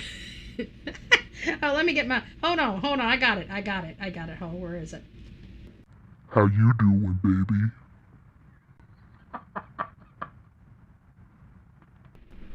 All right, let's stop. Yeah, we are always on crotch watch. We're always on crotch watch, okay, around here. So, I believe that you can kind of see that it's a dude. Now, I could be wrong, but I think that you can kind of, that's how we knew that the person leaving, in my opinion, his eyes look like a lady. But there's a lot of dudes that have feminine looking eyes because they got the thick eyelashes and it looks like eyeliner.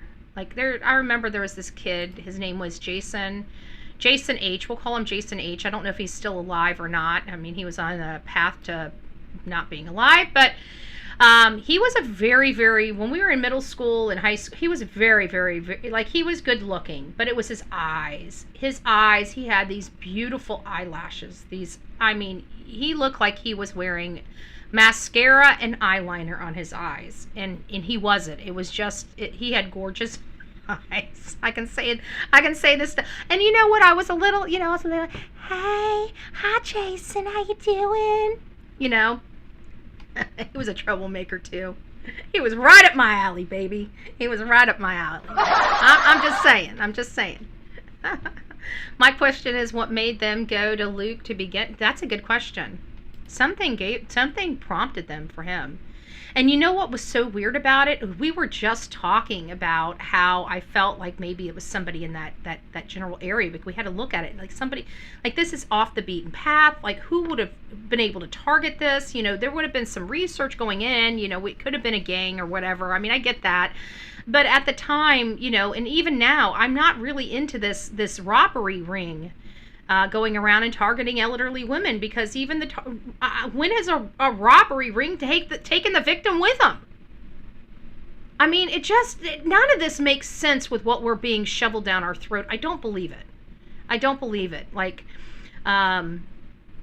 Was this guy with somebody else? Remember, he has a brother. Okay, Luke Daly has a brother. Now, could he be getting his brother involved in a bunch of shenanigans? You know what? It's not too far-fetched, is it? So, if there's another person, could it be his brother? I don't know.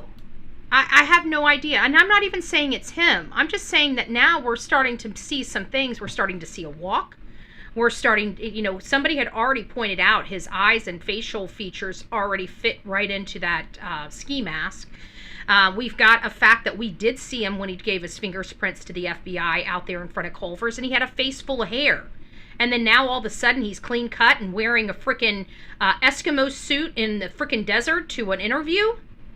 I mean, and then somebody sent me, let me pull this back, somebody did send me an email of him, and his arm, his right arm, appears to be tattooed from the top down. So let me find that. Hold on a second. Give me just a second, folks. Let me find that. Somebody sent that to me yesterday. Who was it that sent me that?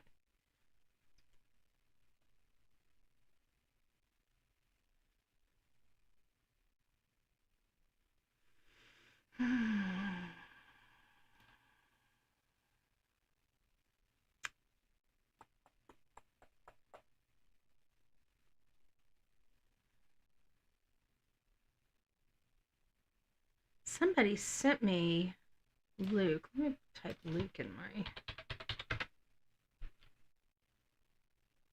facial hair.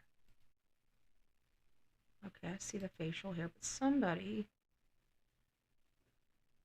I thought somebody sent this to me yesterday, but I'm not seeing it. Okay, so we got those. It was this image right here. Let me pull this up. I don't think there's anything that you guys can see on here that's huge. It was this image right here, or something to this image, and it showed he was in a short sleeve shirt, and it shows he's got tattoos going down his arm. So the idea that he would have a tattoo here, he's tatted up. This man is tatted up. Luke is tatted up. We're looking for a man that has a specific tattoo on his freaking wrist, on his right hand. And we're seeing him walk. We have looked at his eyes. We're seeing some other, abilities here of who this could be. Is it possible? Let me get a screen. Let me get screen 2 here. Let me see if I can. Hold on a second. Let me get the screen 2 here. Let me pull this one out. Where is it? Let me pull this one out real quick. It's not letting me pull it out. Hold on. There we go. Let me pull this out real quick. Let me put this in. Let's just see what we got here. All right.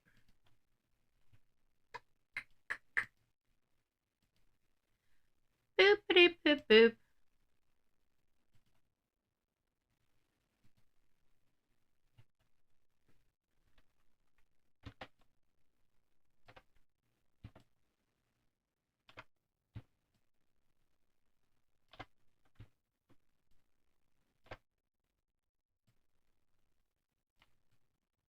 I mean, is it possible? I don't know. I really don't know.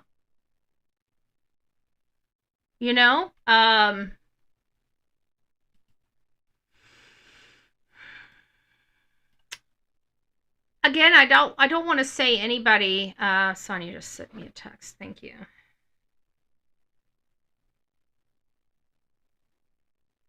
Oh, I still got to review that. Shoot. That's it. Thank you. That's the one. That is the one.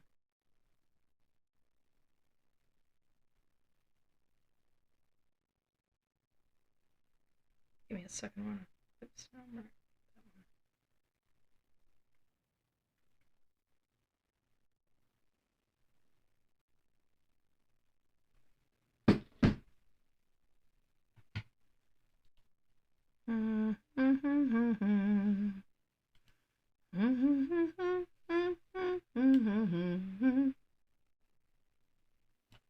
Look at those tats. Look at those tats. And that would be on his... It could be on his left or his right arm, right? Because we don't know about the mirroring. Is this taken from the front of the camera or the back of the camera? Because that matters whether it's mirrored or not. If you take a camera, sometimes if you don't select it, it doesn't twist. Like right now, you guys can read mine and it says, I'm not Bossy. You guys can read it. My camera automatically flips my image because the way the camera's coming in, this should be backwards for you because of that. but I have a program. You guys can't see? Okay, hold on. Let me move this. Hold on. There we go. Let me get this one back out. We got the photo that we needed. So let me take that off. There we go. So you can't see. So here's the, now we don't know what side of the arm this is on. If somebody knows Luke and would like to tell us, you know, as you guys can see, you see right here, there's some tattoos. So he's not opposed to having tattoos on his arms. So now if we look at a couple of things here, now we're looking at the fact that he has this kind of wobble, little bit of wobble that we saw. He has, you know, obviously the eyes. Somebody brought that up because they looked at him and put him behind the mask before. And I never talked about this guy, okay? This guy has not come under my radar until the hand, okay? His hand's a big issue for me because it had somebody not called into my show to talk about a hurt right hand, I wouldn't have thought anything about it. But then somebody saw him at this interview and saw these photos from behind the scenes and noticed very, very specifically his right hand was very much swollen. And so I didn't even notice he was wearing a ring on his married finger. And then it dawned on me, so now we have a ring finger ring. It might be on the opposite hand, but he's not a married man. Why is he wearing a band on his married hand when he's not married? So, you know, I've already got those questions there. It does look like there could potentially be an indentation on his swollen hand, but it's hard to see because his hand's swollen. So now we have multiple things with this guy. And again, I'm not accusing him. But he, you know, I'm also now, when I didn't think he was the guy, I'm starting to look at him as a contender in this case because we don't know what happened. Something did come up in some type of report that got probable cause. Like this guy here, I want to remind you, this guy here, Luke Daly, this was a federal warrant. This was not their warrant. This was a federal warrant that was executed on him. Federal warrants are very difficult to get. His records would state tattoos as identified marks. That's a good point. Maybe we do need to get his, maybe I'll reach out to the prisons and see what they'll be willing to give me. I got to find out what prison he was in. But let's just go through all of the stuff that we have here. Okay? We obviously have a person that's targeted here, like law enforcement clearly saw something in this guy. Okay? Period. We don't know what they saw in him, but they saw something that they could get a probable cause warrant for, a federal one. A federal warrant. This was a federal warrant. I almost forgot that. I almost forgot this was executed by federal warrant. He's federal warrant. Okay? So now we have, this is a Fed identified person. He has the first person that ever came across that sleuth's intuition, I believe, identified him and put a mask over him and aligned that mask with the assailant at the front door. Okay? And it looked pretty good enough that I brought it up for 2 seconds and said, you know, this is what we're hearing. I dismissed Luke. If not for that swollen hand, I dismissed Luke.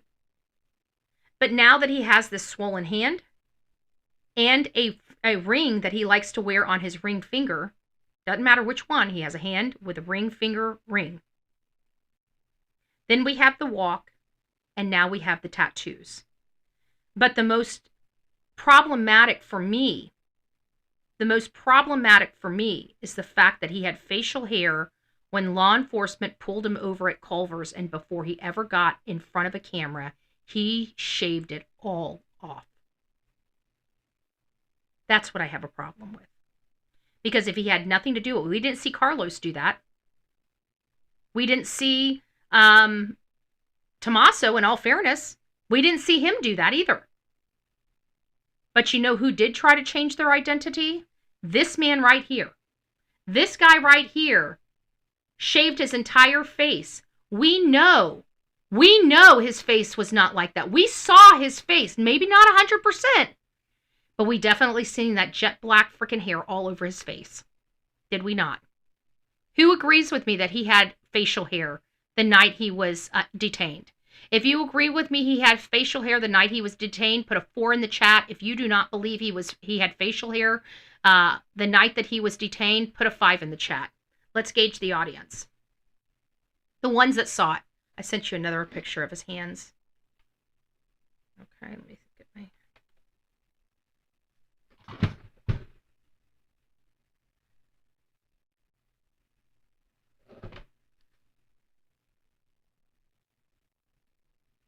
Yeah, I saw his hands. This is the one that made me look at his hands. That's his mom sitting next to him.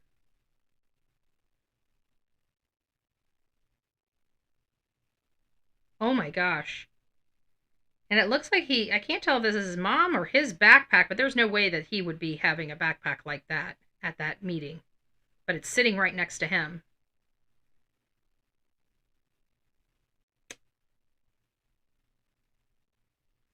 Okay. 4. Yeah.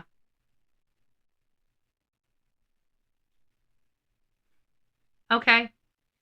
Well, you know what? Out of all the people, I just want to remind that to everybody. Out of all the people that have been detained or suspected, even Tommaso, not one of them changed their appearance during this time. I just want to remind you that. Not one of them changed their appearance during this time. Oops. I didn't quite put that on here, did I? There we go. And look at the backpack that's down at his feet.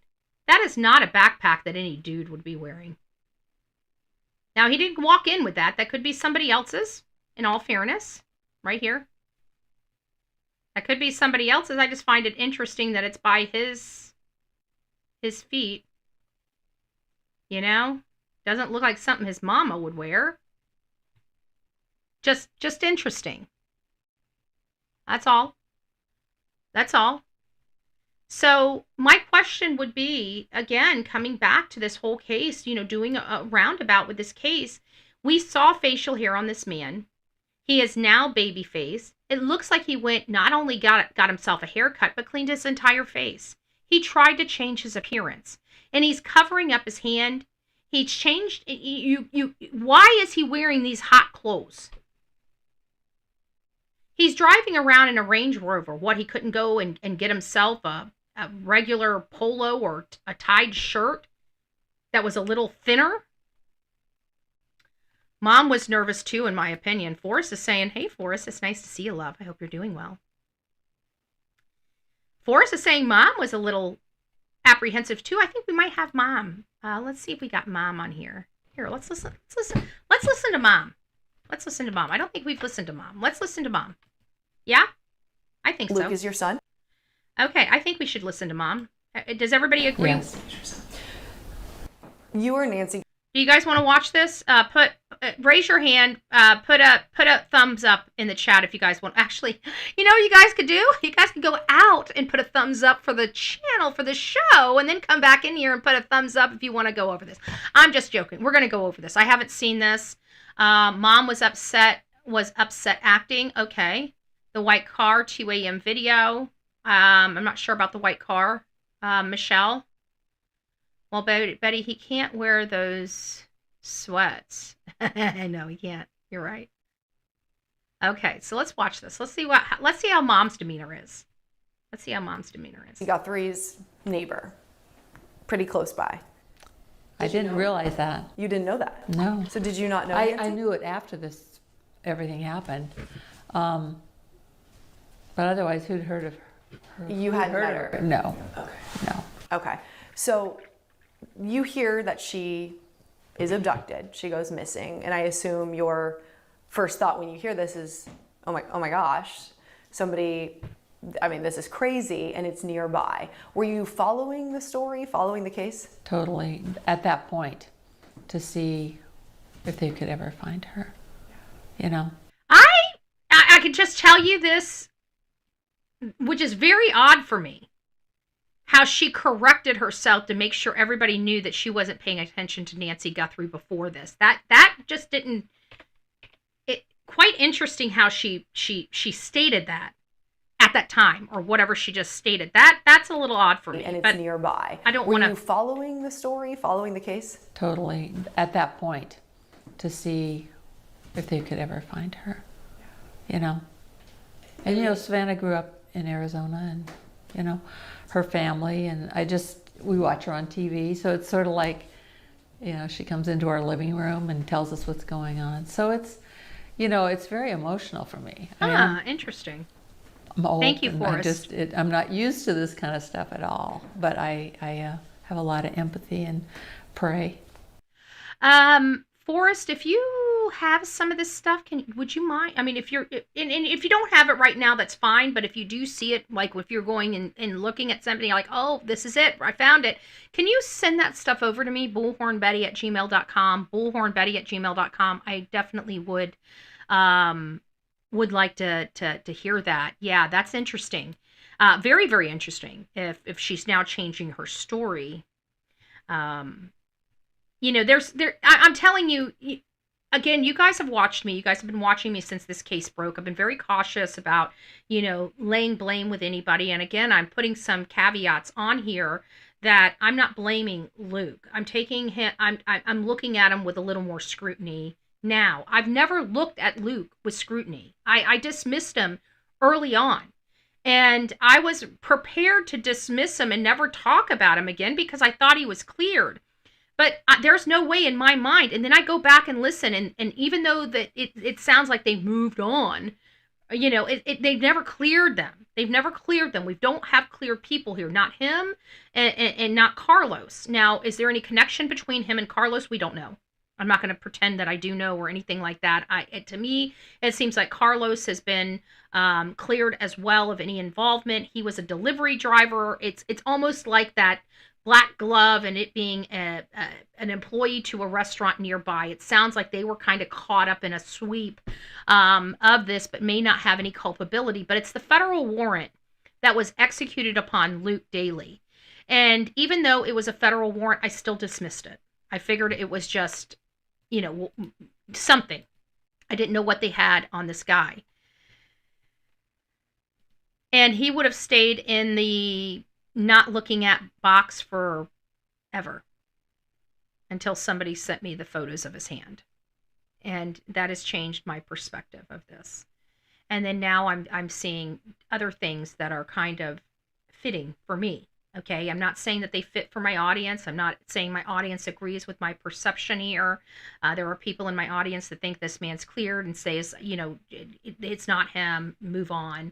But I'm going to express why we should not move on from, because this is not just one thing. There's multiple things here that look promising for me. It doesn't mean he is it. It just looks promising. We're just saying, let's not move on so quickly. Let's pause. Let's look under the hood a little bit. Let's see if there's anything that holds water. To me, it feels like there is. Now we've got Mommy. Mommy just denied knowing these people, and it appears that her attorney has already previously stated that she knew them. That's not good. Just to point that out. Let's go back just 10 seconds. I'm old and I'm not used to this kind of stuff at all, but I have a lot of empathy and pray. I don't have a lot of hope but that the family continues on and it's, you know, huge loss for all of us, actually. Oh, it completely affects the community, a community you're part of. So when you first start hearing about it, I imagine there's a lot of upset and fear, concern. Yes. And they were searching, you know, I live on this street, and then they were searching a street a little closer and a little farther out, and, you know, it's just weird to have these people and people standing in front of my house, wanting to talk, mostly news people wanting to. Yeah, I mean, the media don't. I didn't talk to those people at all. We just. So tell me what happened when this all ends up at your home. Your home ends up becoming part of this story. Yeah, well, people were coming to the door and I wasn't necessarily answering it. They might not have even had a camera or anything. And then this one, late afternoon when they came in the big SWAT vehicles, pulled into my driveway and said they wanted to, they wanted to see anything that could Whoa! Link Whoa! She's basically saying people were already snooping at her house before SWAT showed up. That people knocked on their door that she thought was news people. But she's also saying that they weren't even around her house. They were further away from her house at the time. Why would anybody be at her house knocking on her door for her to speak to them before the SWAT came up? Nobody even knew about Luke Daly prior to the SWAT. Let's listen to that again. That's what it sounds like she just said. That does not bode true with me from our understanding of what happened. So let's go back. This is at the 2-minute, 2-second marker. Let's hear how she says this. Let me just look at your chats, the chat right now. She said she met her at the grocery store or something. Interesting. We need to find deeper because she just told this lady she doesn't know these people.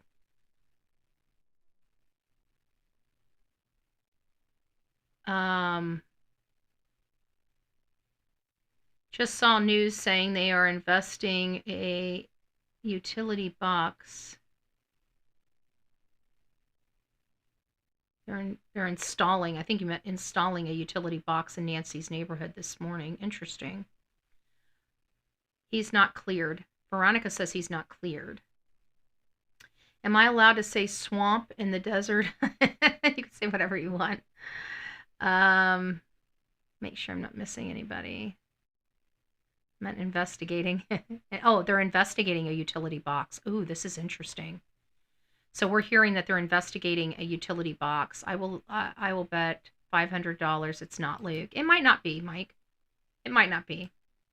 I'm just pointing out some of the things that we've heard and some of the issues that, Pebbles, I don't want to make any accusations. And we're not making accusations. We're discussing a case.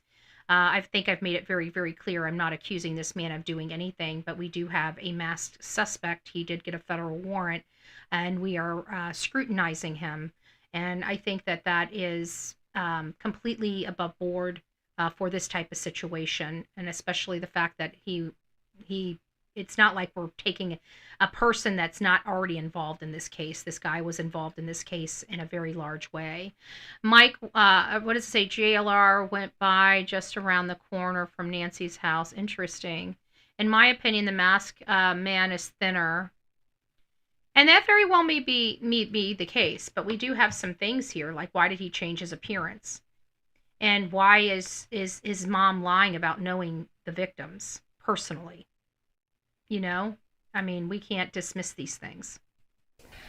Yeah, well, people were coming to the door and I wasn't necessarily answering it. They might not have even had a camera or anything. And then this one, late afternoon when they came in the big SWAT vehicles. So people were at her house. Why were people at her house beforehand? Nobody knew of her. Did you guys know of this lady? I mean, she was 2.5 miles away. No media was back there. So who was knocking on her door?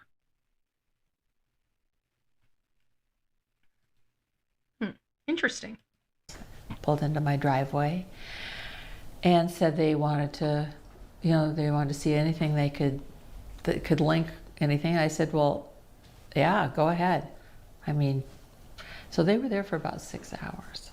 And I was in the SWAT vehicle, and they went through my house, and we know that that's not true. She was in the SWAT vehicle until her neighbor came over, and she was she went over to her neighbor's house. So she was not in that SWAT car for 6 hours. So why is she making it appear that she was? I've just got some questions, that's all. Went through everything and tore everything, broke my... If the door was locked, they would break it open. No, it's not a rented house. There really wasn't anything in there, but, you know, it was pretty upsetting. Well, and it's one thing to come to you and say... And that's what we heard. We heard she was very, very upset. And that she went over to her neighbor's house, very, very, very upset. That is exactly what law enforcement did inform us, and what media did inform us about this engagement. Say, do you have any video or anything like that? It's another to detain you and search your house with a search warrant. Did they tell you why? I guess I assumed, you know, because I lived close by or something, but I just said I'd do anything if we could find some clues that might help, but I don't think there's going to be anything in here, but go ahead and look. I mean, I didn't say you can't look. I didn't even think. It was kind of, you know, late in the day. I'm so sorry. I'll turn that off. She's like, I didn't even think not to tell him not to look, you know? And it's like, it seems like somebody said, well, why'd you let him look, like her son or something like that? This is, I don't know. I don't know how I feel about this. I get a lot of phone calls now, a lot of messages from people. How are you doing, Mary? So, yeah, and then I just decided I was much better off going to Phoenix to be with Matt and the grandkids and his wife and everything. So when they detained you, did you know that this was related to... Wait, Matt, grandkids and wife? Whoa, wait a minute. Wait a minute. We were under the impression the person inside the house with her was Matt. It sounds like Matt lives in Phoenix with a family. So who was at her home with her when she was detained? Because Luke was at Culver's when he was detained. It doesn't sound like she was with her other son. No, she's talking about her other son here. Her other son is named Matthew. Listen to how this, listen. This does not say she was with Matthew. Who was the other dude in the house with her? That might help, but I don't think there's going to be anything in here, but go ahead and look. I mean, I didn't say you can't look. I didn't even think. It was kind of, you know, late in the day. I'm so sorry. I'll turn that off. Listen. I get a lot of phone calls now, a lot of messages from people. How are you doing, Mary? So, yeah, and then I just decided I was much better off going to Phoenix to be with Matt and the grandkids and his wife and everything. So when they detained you, did Matt, the grandkids, and his wife. So, who was in the house with her? They said it was a boy. They said it was like, if we remember all this at the beginning, it was her and what we thought was a son. Because everybody said Luke was the one detained at the vehicle, that it was Matthew detained with her, but clearly she wasn't with Matthew because she just left to go to Matthew's house to be with him, his wife, and the grandkids. So Matthew lives in Phoenix. He wouldn't have been at his mother's house. So who the hell was with his mom? There was a dude and a woman. And remember, they didn't detain her. She was the only one allowed to go to the neighbor's house and sit there. I only heard she's got 2 sons, Luke and Matt. That's what I heard. I don't know. I don't know if we were given fake news or not. But I think Luke is the porch guy. And the reason why this is important, because we believe there was multiple people. And I said, well, how do we know he didn't use his younger brother to run this thing? And now we're hearing that his brother lives in Phoenix with wife and children. So Matt could have been there, but lives in...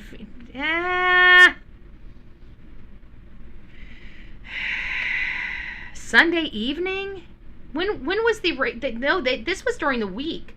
They raided him during the week, didn't they? Oh, it was Friday night. You think the son would leave his wife and children on a Friday night to go visit his mom without bringing his wife, son, and kids? Or his wife and kids? I don't know if I agree with that. I mean, it's possible, but is it realistic? That's the question. Is it realistic? Because usually when a son comes and visits, they usually bring their children to see grandma, you know? Because someone may... And the reason why I'm asking this is because we're looking for a potential second person, right? If we're looking for... I know, it's Friday the 13th. I know this, yeah. But that's for this Friday. Was it Friday the 13th that? Oh, I guess it was Friday the 13th. That's right, it was February 13th. You're right. Because we have Friday the 13th this month, too. Back-to-back Friday the 13 months. That's crazy. That's crazy, huh? Did you guys know that?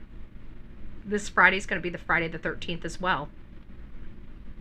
So, all right. So now we have, I thought Zach, no, Zach's not the brother, John Allen. Zach got brought into this. He wasn't even in the state. He just happened to work for a company that ended up selling the Range Rover to Luke. And he was on their website. I don't even think that he was actually working for the auto company when they sold the Range Rover to Luke. He just happened to be on their website. So there is that. And I just want to put the caveat that we're not accusing anybody of anything. We are just scrutinizing the information we have. And we're applying what we know about the case and what we observed in the assailant video at the outside the front door of Nancy Guthrie.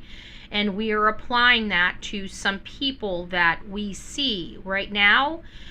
We don't know how Luke Daly got swept up into this whole thing. But at the end of the day, we know how incredibly difficult it is for an FBI agent to get a federal warrant. And they received a federal warrant to go inside his home and to impound his vehicle. And we could tell clearly they were interested in something in the back of that Range Rover.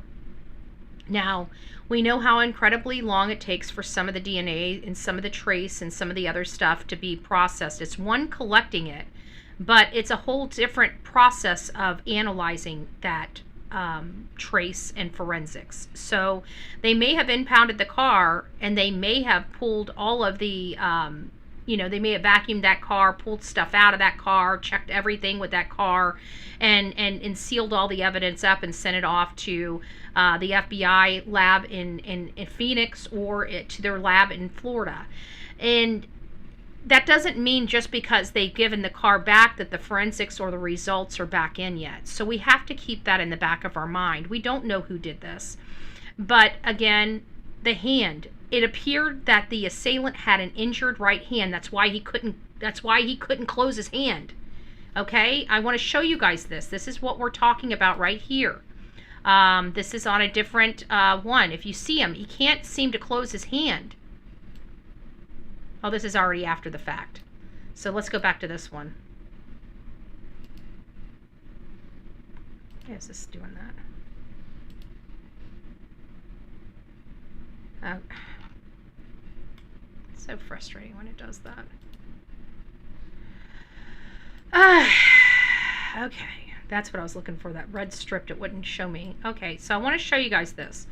People were saying, look at his right hand. He can't close his hand. There, he's got it closed, but he can't close it all the way. Look how he's closing his hand. Look how he's closing his hand. Let's go over here. It doesn't appear that he can tighten his hand completely close. He might have that pinky, but look. They believe that this hand was injured pulling that, at least some people believe his hand was injured pulling that doohickey off. But what if he was on the roof somehow? Because we saw a lot of agents on the roof as well. Was he on the roof doing something to the roof? But it looks like he couldn't grasp that hand down because it was swollen. And I don't know if that's the case, but somebody had brought up that they believe his hand was injured. And when we come here, where is it? We see a swollen right hand, a clearly swollen right hand. This was the specific hand that everybody thought was injured on the assailant. Okay? How convenient is it that we have two people with right hand injuries? This is the only guy that rose to the cream of the crop to get a federal warrant in this entire investigation. And maybe I am a half pint. And again, I'm not accusing this man. So I would suggest you go back and listen. But I don't think I'm grasping at all, because he's also got a ring over here as if he's married. What you bet if that ring was on the other hand prior to its injury, prior to it swelling up like a freaking Michelin man? Can you show us a picture of Matt, please? I don't have a picture of Matt. Yeah, DeBoss, yes, I agree. I don't think Zach has anything to do with this. And we went over some text messages from Zach explaining he wasn't even in the state. He's not even in the state of Arizona. He hasn't been in the state of Arizona for a significant amount of time. So I don't see him. They took a camera off the roof. I did see that. Impounded by the FBI February 2026, while the gray Range Rover was seized near the scene, Jaghob stated he does not own or drive the vehicle. No, he doesn't. How he got swept up in all this is on the back of the license plate when they impounded that car, it said the name of the, just like any other dealership you go to. They either have a decal under the name of the vehicle, or they put a license plate around and it's usually more convenient to put the license plate around the cover around your license plate that says your business name on it, right? That's all it was. And so people saw this license plate with this used car dealership name, and they went over to that used car dealership name. They saw Zach on there from the accounting department. They're like, oh, look at this. This is the guy. Such great investigative work. That's how Zach got involved in all this. Zach shouldn't be involved in all this. He worked for an auto dealer company. I mean, I've never in my life seen people be so bonehead saying, oh my gosh, look at that. It has MG. I bet you that it's the guy. It's like, do you not realize this is a used car company? You don't think they're selling cars? You don't think they're selling cars? Whatever. So, again, I'm not really, saying a whole lot. Could he look like some of the sketches that are coming out? Yeah, he could. He really could. And then we have that. And then we also have his mom her attorney telling the world, oh, yeah, she knows the victim. She knows the victim, and then she comes on the news or on this interview and says she's never met them personally before. But her own attorney acknowledged her knowing them, both Savannah and Nancy, and that's from people in here. I haven't reviewed that myself. I want to put the caveat. I will. I'm having people send it to me so I can review it myself and make my own determination how I feel about it.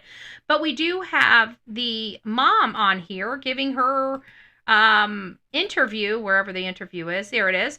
And we've already caught her in some peculiar statements because she was asked to come out of her house with the SWAT team there, and it was her and another younger male individual, the way I read it. And everybody told us it was her son, Matthew, that Luke was the one found in the Range Rover. Now she's basically saying Matthew wasn't there because she ultimately decided to go to Phoenix to leave all this craziness behind to her son Matthew, his wife, and his children's house. Now, people have presented, well, what's saying that he wasn't there with his mom? But he's got a family. Typically, if he's coming to visit mom, the family's coming to visit mom. You see what I'm saying? It just doesn't make sense to me.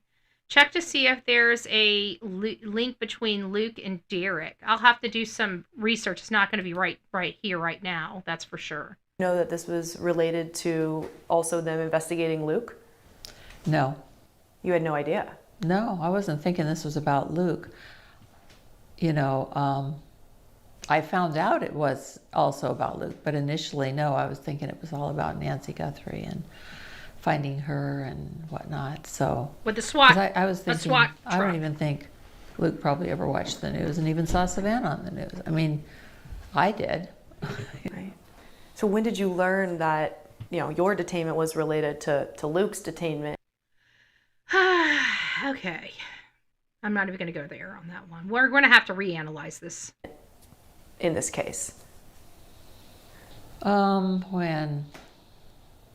I'm not exactly sure when, because honestly, during this time, And that doesn't make sense either. She's acting like she has no idea this was about Luke, that this SWAT coming up. I don't believe that.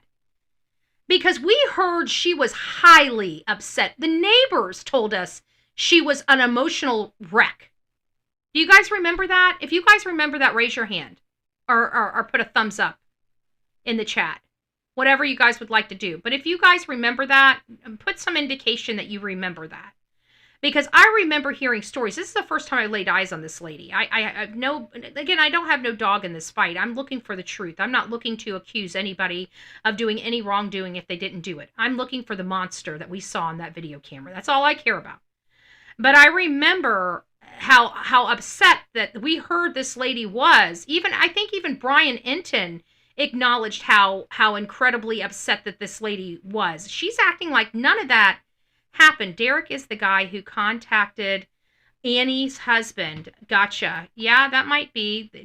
Dirtbags knowing dirtbags. They look fairly similar in the face, too. What if they were cousins or distant family members? That would be wild. He threw his mother under the bus, he said, because his mother knew about it and she had been watching her. I don't know. I thought the next door neighbor was a lawyer who let her spend the night.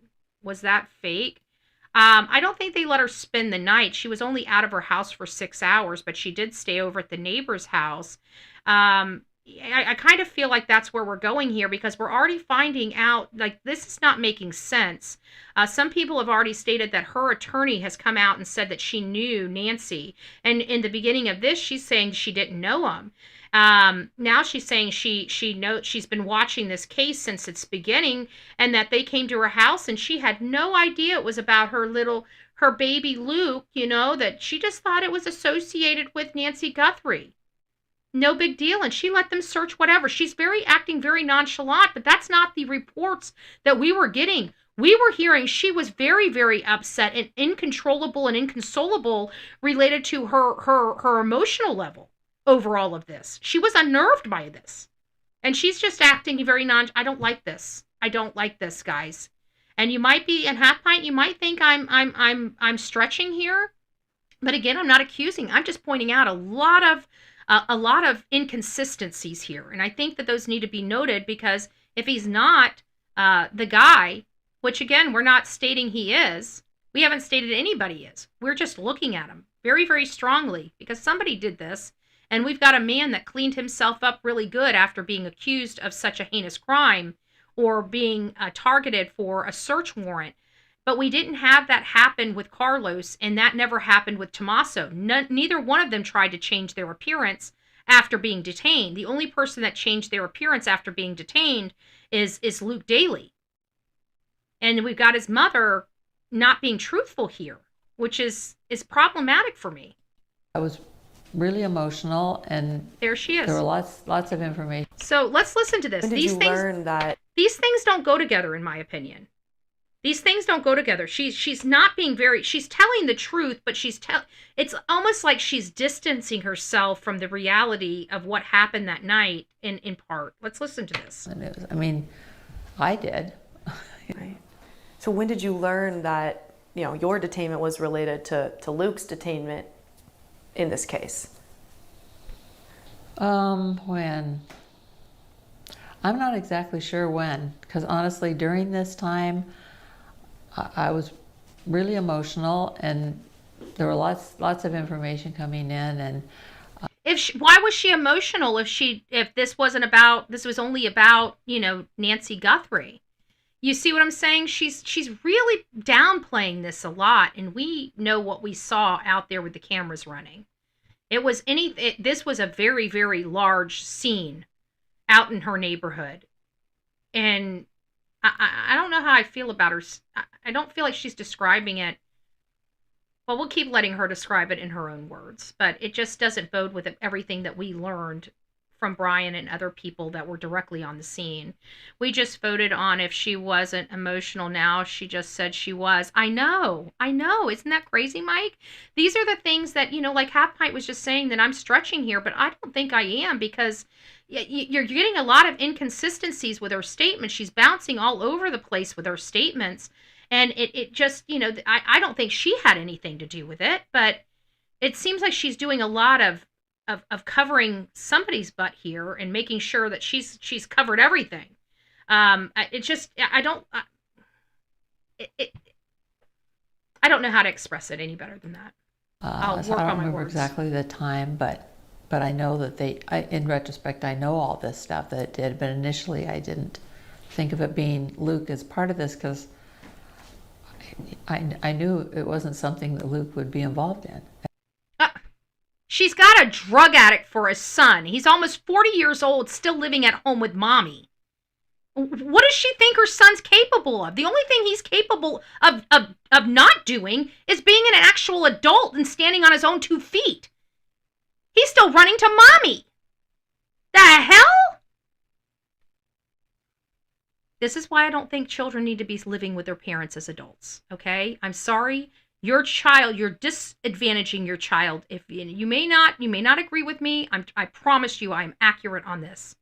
If you have your child living in your house until their 30s, you are disadvantaging your child. You are disadvantaging your child. You are disadvantaging your child. You are disadvantaging your child. You may not think you are. I promise you, you are too close to see what you are doing. Okay? Your children do not need to be living with you as adults. Kick them the hell out of your house. I don't care how broke you are, how poor you are. It's time for them to move on with their life and get a life. Okay? You've been part of their life since their inception, since their birth. But it's time for you to get out of your own child's way. It's time for them to stand on their own 2 feet. It's time for them to fall and hurt themselves and have financial problems. That's what makes us all good people, is the struggle. Enough is enough. And this lady is so, you've got almost a 40-year-old man living with you that's on drugs, that's been selling drugs, driving around in a Range Rover. Where is all this money coming from, lady? Is she paying for all of this? I mean, I'd like, if she is, let's hear it. But I don't know. Detainment in this case. I don't believe her statements. I'm just really starting to get. I'm sorry, guys. I'm not exactly sure when, because honestly, during this time, I was really emotional, and there were lots of information coming in, and so I don't remember exactly the time, but I know that in retrospect, I know all this stuff that it did, but initially I didn't think of it being Luke as part of this, because I knew it wasn't something that Luke would be involved in any way, and he wasn't. So, yeah. And she said he wasn't, which we don't know if he was or not. She's saying he wasn't. Law enforcement really hasn't cleared him. And, we did have some statements from Nanos that's basically said that they've moved on. So we do have to put that there. We here on this channel have not moved on because we've never scrutinized Luke on this channel. We've never looked at it. As a matter of fact, whenever he was brought into the mix, because of how everything was handled by Chris Nanos, we didn't tear him apart or go down that rabbit hole until new information came about. And the new information is the injured right hand. That injured right hand was something that we heard may have been injured since we've seen the video released. And there was multiple people that identified an injured hand. And now we have an injured hand on somebody that received a federal search warrant. So, I'm not so easy to dismiss these coincidences just yet. And they're truly coincidences, and that's why I'm not accusing this man of doing anything. We're just taking some time to scrutinize him to make sure he didn't do anything. I'm just not convinced just yet. You learned that. Was there any thought that was Could he have been involved? No, I didn't think he ever could have been involved. Not at all. I'm not confident in that So answer. You and Luke. She shuffled. She shuffled. I don't like her answer to that. Listen to how she faltered there. This was not a confident answer. Yeah. I know how my mom would have answered. She would have been with confidence. This is not a confident answer from this lady. Listen. And when you learned that, was there any thought that was... Watch her face and Could he have been involved? No, I didn't think he ever could have been involved. I didn't think. Not at all. No. So you and Luke... I didn't think he could have ever been, and she kind of stopped herself. I didn't think he could, and I don't like that. Yes, she absolutely knows he could be involved. This is not his first rodeo. He is a felon, folks. He's been arrested for all types of stuff, and his mother knows that. His mother knows what he's been charged with in the past. I don't like her statements here. You know, a woman... when you have a child that has nothing to hide, you talk about that. So, in my opinion, what I would have expected from her, just my opinion, I would expect, listen, I know my son's done a lot of stuff in his history. He's had problems with substances. He's just done a lot of stuff, and I know it doesn't look good. But I know for a fact where my son was that night. I know for a fact that my son's gotten clean. I know for a fact, you know, I would have been laying out these things. We didn't get that. That's exactly right, Sonia. He has a huge arrest history. So for her to say that she doesn't believe her son could be a part of this, well, cut it out. Because her son has been a part of a lot of stuff in the past, okay? He's been arrested multiple times. Lots of drugs. And we know with drugs is a need for money to fuel that drug addiction. How are they getting this money to fuel the drug addiction when they don't have a job? Well, there's a few ways you can supplement your drug addiction. Slinging drugs yourself. That's a good way to supplement your addiction, right? And so is robbery. So is theft. So is swindling.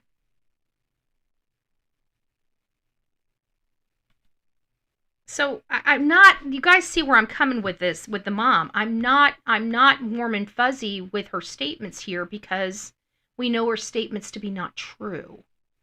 We know her son's been involved in a lot. So I don't like, you know, I understand that this is a mom, you know, she's very worried. She sounds like, you know, if my mom was worried about me, she sounds like a lot, you know, what my mom may have said, right? I will tell you my mom stuck by my side through thick and thin.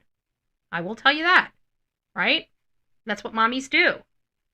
But at this point, I mean, we're not talking about a substance abuse charge here. We're talking about a missing grandmother. We're not involved in anything in this case. Right, except seeing it on TV and acting and some of the consequences of, you know, we want to search this. And I'm like, okay, if it helps find, because consequences. That's a strange word to use. Consequences. Consequences of helping? She's using some strange words here. And I'm sorry that Half Pint doesn't see these connections, but that's okay. I appreciate you being here, Half Pint. This, and I'm like, okay, if it helps find, because this was early on when we thought differently about. Did they take anything specific from your home? Did they take anything? I can't think of anything they took. You know. Huh? They executed a search warrant, didn't take a cell phone, a computer? Nothing? They went into the house for nothing?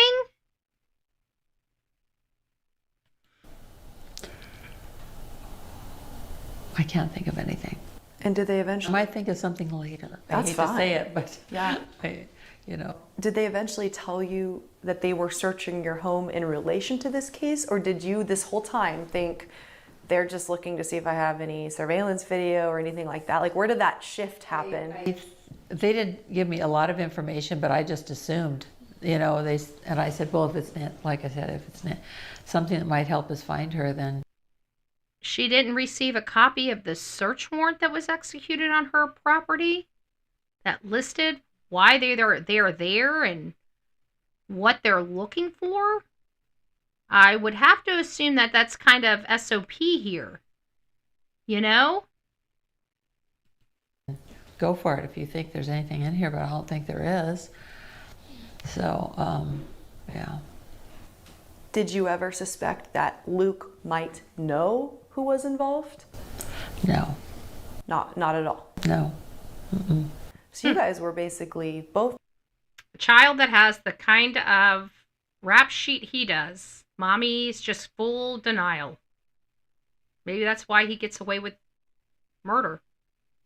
Detained for hours. You were questioned. Your property gone through. And then released, but with not a lot of explanation as to why. I think so too. Well, I guess they just said they could do, I didn't want to stop if it might be helpful. But I had no idea when. I thought they'd maybe come in and look around for an hour or something, poke around, and, but. They had a search warrant. They were there for 6 hours, and she wants us to believe that nothing was removed from her home. Disingenuine is like an understatement for me with what I'm hearing here. This doesn't bode with what we personally witnessed. Like, we were all out there watching it. JLR was on the scene. He wasn't the only content creator on the scene.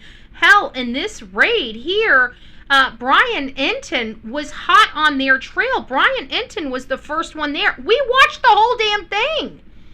Everything that this woman is saying about what happened is not accurate from my viewpoint. She seemed very, very upset. It was disclosed she was very, very upset.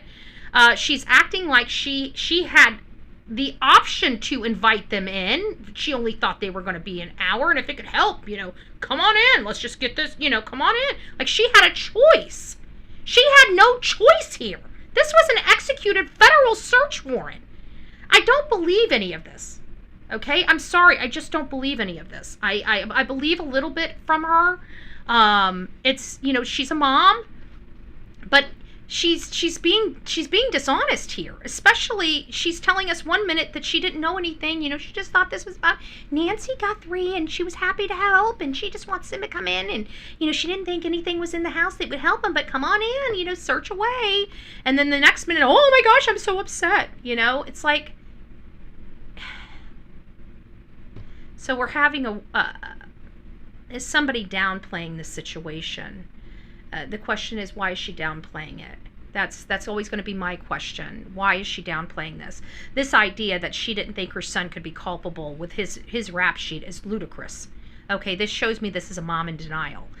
Even my mom would, I don't think, if somebody said that I got drunk and ran somebody over, would my mom would probably sit there and pause before because she's known I've had a DUI before, right? So she would never come out and say, my daughter would never do that. She might have some other words to say to take some heat off me, but I don't think those would be her exact words, especially with my history, right? Even 20 years from now, I still have a history. But these are not charges that were from 20 years ago for this guy, okay? His girlfriend's in jail right now for drugs. His ex-girlfriend, ex-girlfriend, whatever the case may be, was from a reliable source, exactly. But yet she says very little about Luke. How's that reliable source treating you now, Miss Ashley? Right, Miss Ashley. And we still have to go over this blue Malibu that I've got some notes on. I wanted to go over this perspective too. I know we watched Chris Nanos make some statements. I think it was last night. We were watching the statements from last night when we did our show, and Keith didn't believe And I'm not convinced, because our this particular sheriff has told us statements and walked statements back, and told us statements and walked statements back, and told us statements and walked statements back. So I just learned not to rely completely on law enforcement in this matter. I'm relying on my common sense and the information I can see, touch, and feel, because I can't trust anybody in it. I have seen enough people on substances. There's no way you could convince me any meth head or crackhead could possibly pull this off. They would be sitting on the ground fiddling their fingers. That's if they're high. But when they're desperate, then they get resourceful. Drugs and substance abuse people, I know inside and out. I know what they're capabilities of. And believe it or not, they are ultra resourceful when they need something. Ultra resourceful. And actually, it's one of the positive things we use in the room is, you were willing to do all this for that. You should be willing to do this to be sober, So don't ever underestimate because you got to remember, a crackhead and a meth head and stuff like that. You got to remember, these people come from all walks of life. Some of them are engineers. Some of them have PhD degrees. Some of them have PhD degrees in street. Okay, those ones with PhD in street. They can rob from you, and you tip them for robbing from you. That's how good they are. Okay? So don't ever underestimate people out there. Ever. Some of the most resourceful people I've ever seen come from Skid Row. You'd be a little amazed. You'd be a little amazed. And you'd even be more amazed of the people that, believe it or not, we have people that are, I can't remember what they call them. They're addicts that can work. Like their substance abuse doesn't stop them from working, doesn't make them. You would be amazed how many people are in active addiction that have jobs in all sectors of our including the United States Congress. Major substance abuse issues. They are able to still work and still live lives and still spend thousands of dollars every month on substances. So just believe it or not, that's something. Anybody that's on substances, I believe they can do just about anything. And if you sell them short, you might, functional addicts. There it is. Yep, functional addicts. And those are you'd be surprised. You're talking about professors. You're talking about doctors, lawyers, congressmen and women. You're talking about everything. Now they defy the odds. There's a lot of them, so there's a good statistic on that too. But there's a lot that when they're just worthless. They go straight to Skid Row. But there's no way I believe that this woman didn't believe her. She probably said, son, did you do this? I bet you anything she looked at her son in his eyes and asked him if he did it. I bet you anything. Yeah. So you have not been back at your home.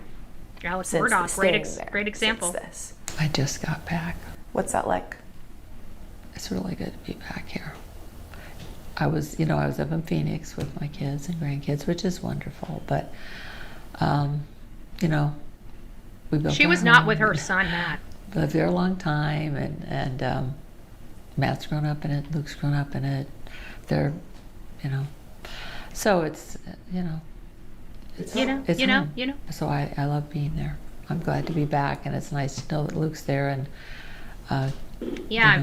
she always tries to explain, and that's what the problem is with elder people. They try to justify why they have their sons home. You need to kick the children out of the house. You as a parent are done parenting. They need to have their own life. They need to get their own families. They need to build their own life. What is this dude going to do? You know what he's going to do? This lady's going to end up dying, leaving him all of her hard-earned wealth, and within 5 years, he's going to spend every penny that took her a lifetime to create. That's what ends up happening. It happens over and over and over and over and over again. She thinks she's leaving her children with a lot, and Luke especially is going to piss it away in 5 years. Every bit of it. Every blessed bit of it. I mean, in the days since you guys were detained. It's not been an easy road for any of you, Luke especially. I mean, people still believe he is the person on the video camera. They still believe he's the person who abducted Nancy Guthrie. His face is out there, his name, your name has been out there. How, as a family, have you emotionally dealt with that, even though you've been released? Well, you know, things will just pop up and I'll just feel a lot more like even sitting here talking about it. It is very emotional. And part of me just did the wrong thing. Wants to say goodbye to all this chapter. So hopefully this interview will help kind of have some closure for me and for everybody else who's felt the impact, because this. I really don't think you've closed our worry box. You know, I'm sure Mary's a sweet lady. I don't think she had anything to do with this. I just want to be very, very, very clear. My heart breaks for her, because if it ultimately does end up being her son, you know, it's sad, because it's going to destroy her too. Would somebody like her son take this woman out of the house? If he killed her inside the house, yeah. This is a guy that's a seasoned, not just him, but most likely whoever was out there was a person that wanted to rob or whatever, but didn't want to kill. And would her son, if he knew that he killed somebody, would he leave her? He would probably be scared half to death that he's going to go to prison for the rest of his life, and probably wants to destroy the evidence of the crime. I think that's the only reason why she was taken out of the house. So it's somebody that's known to law enforcement potentially. It's just another avenue to look down. In the case of Carlos, he was denied a copy of the warrant. So was his attorney. So it might have been the same with Luke and his mom. Interesting. I don't know how they can prevent handing a warrant to. I thought that was required. Let's find out. Is law enforcement required to provide you the search warrant or a copy of the search warrant when it is executed in the state of Arizona, or a federal warrant? I would like answers for both Arizona as well as feds.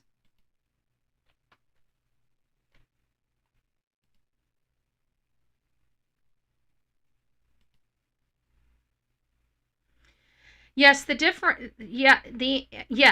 answer is different in Arizona state warrants versus federal warrants, and there is also an important distinction between showing the warrant before entry and providing a copy during/after the search. Below is the precise legal framework for both. Arizona search warrant. Arizona law is very explicit about providing the warrant. Required to provide a copy. Under Arizona Revised Statute Section 13-3916, officers executing a search warrant must provide a copy of the search warrant to someone at the location before beginning the search, if possible, specifically after officers enter and secure the location, but before conducting the search. They must provide a copy of the warrant to 1, the person being searched, or the owner of the place being searched, or any occupant present. If the property is unoccupied, an officer must leave a warrant and affix that to the premises. In practical terms, in Arizona, officers typically announce themselves and enter. Once the location is secure, meaning the officers have control of the scene, they must provide the warrant. The search should not begin until a copy is provided unless no one is present. Key points: they do not necessarily have to show it before entry. Under Arizona law, they must give a copy to someone present before searching once the premises are secured. If nobody is home, they must leave a copy at that location. Now, federal search warrants, we heard, are a little different. So federal warrants are governed by Rule 41 of the Federal Rules of Criminal Procedure. Requirement to provide copy and receipt falls under Rule 441 F1C, and it states that officers executing a warrant must give a copy of the warrant and a receipt for property taken. So they not only have to give them a warrant, they are required by this code, by this rule, to provide them a receipt of any property taken. The person whose property was searched, or leave a copy and receipt at the location searched. Timing. Federal law does not require the warrant be shown before entry or before the search begins. Instead, an officer must leave a copy of the warrant and inventory receipt either during the search or after the search is completed. So, no matter how you look at this, they are required to provide a warrant. So now we have inventory requirements. Federal law also requires a written inventory of items seized. That inventory must be returned to the magistrate judge and made available to the property owner. So 3 major differences in Arizona versus federal. Officers must have a warrant. Yes, for both, state and federal. They must show it before entry. No for both, state and federal. They must give a copy, and it is a requirement for both state and federal. When must the copies be provided? Before searching for the state and during or after the search for the federal. If nobody is there, they must leave a copy at the premises, and the feds have to leave a copy and receipt of any items taken, an inventory list. Inventory of seized items is required for both state and federal. Now, the Fourth Amendment requires the warrant to exist and be valid, but does not require officers to show it before entry. Courts have repeatedly held that execution can proceed as long as the warrant was properly issued beforehand. Okay? The procedural rule, Arizona statute or federal rule 41 governs when copies must be given. Okay, we know that it can be given before they leave the property from the feds, but it has to be given before they start the search if it's a state search warrant. Arizona officers must give you a copy of the warrant before they begin to search, after securing the scene. So they can go in there, kick you out of the house, make sure that there's nobody in the house, but they cannot start searching that home until you receive that copy of that warrant and go over that copy of that warrant. That's a little different for the feds, as we've read. So let's ask this. Let's say,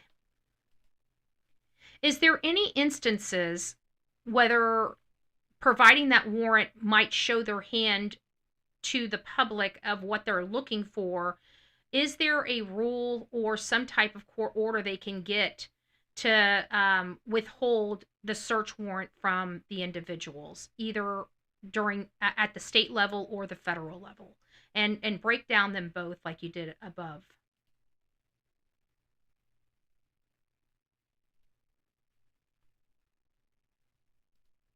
Oh, you guys can't even see this. Hold on, sorry about that. Sorry, I was on a different screen. There you go. Sorry about that. But at least I'm reading it to you so you can hear. So yes, there are situations where law enforcement can delay or temporarily withhold the search warrant because revealing it could expose the investigation. As such, what they look for, cooperating witnesses or investigative methods. They are commonly called delayed notice or warrants or sneak and peek warrants. Below is the breakdown, Arizona law versus federal law. So Arizona law can the warrant be withheld? Normally, Arizona requires officers to provide warrant during execution under this revised statute, 13-3916. However, Arizona law does allow courts to delay notification in certain circumstances.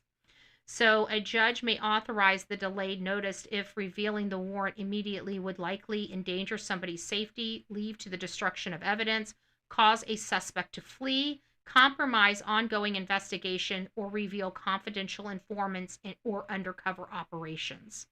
So we do have mechanisms. So this might be the reason why they're not getting copies of it. When this happens, the warrant may be sealed by the court. Officers may not leave a copy during the search. The subject is notified later when the delay expires. Time limits. Court typically require a specific period for delay. After the delay expires, law enforcement must serve or provide notice, warranty, and inventory. This is less commonly used for normal residential searches and more common in financial crimes, cyber investigations, or conspiracy cases. You guys get that? Or conspiracy cases. This is important because many people believe this assailant may not have acted alone. So that would be concerted action and conspiracy. The federal warrant delay notice is exercised under 18 U.S.C. Section 3103A. These are classic sneak and peek warrants. She did say they didn't take anything with them. Is that a, kind of a sneak and peek maybe? Apparently she didn't get any kind of list of items removed. And remember, she was over at her neighbor's house. I don't think she would have seen if anything was removed. They allow officers to enter a location, search the location, possibly seize evidence, and leave without notifying the occupants immediately. When federal courts allow this, a federal judge may approve delayed notice if immediate notification is likely to cause danger or life or physical safety of another, flight from prosecution, destruction of evidence, witness intimidation, or serious jeopardy to the investigation. So this may fall under that because this is a very fluid situation. Criminal's body and other clues, thank you, Veronica. So this might be something with that. And then, of course, they eventually have to provide that copy of the warrant and the receipt. So maybe these are the reasons why they're preventing the attorney from having a copy of that receipt. Maybe it's under seal, because it seems like if this was a normal warrant and a normal search warrant, they would have been required to leave a copy of that search warrant. And in the case of the FBI with Luke Daly, they would have been required to not only leave the search warrant, but also an inventory list of any items that they removed from the property. So, what do we have here? I don't know. All I'm saying is we heard early on that many professionals believe the assailant may have had a hurt right hand. And we have an individual here with a very, very swollen right hand 30 days after this lady disappeared. That looks like a significant injury if you ask me. So how did he get such a significant injury on his right hand? That's a problem for me. A big problem. It should be a problem for everybody, including you, Half-Pint, including you. But I don't think it's a stretch.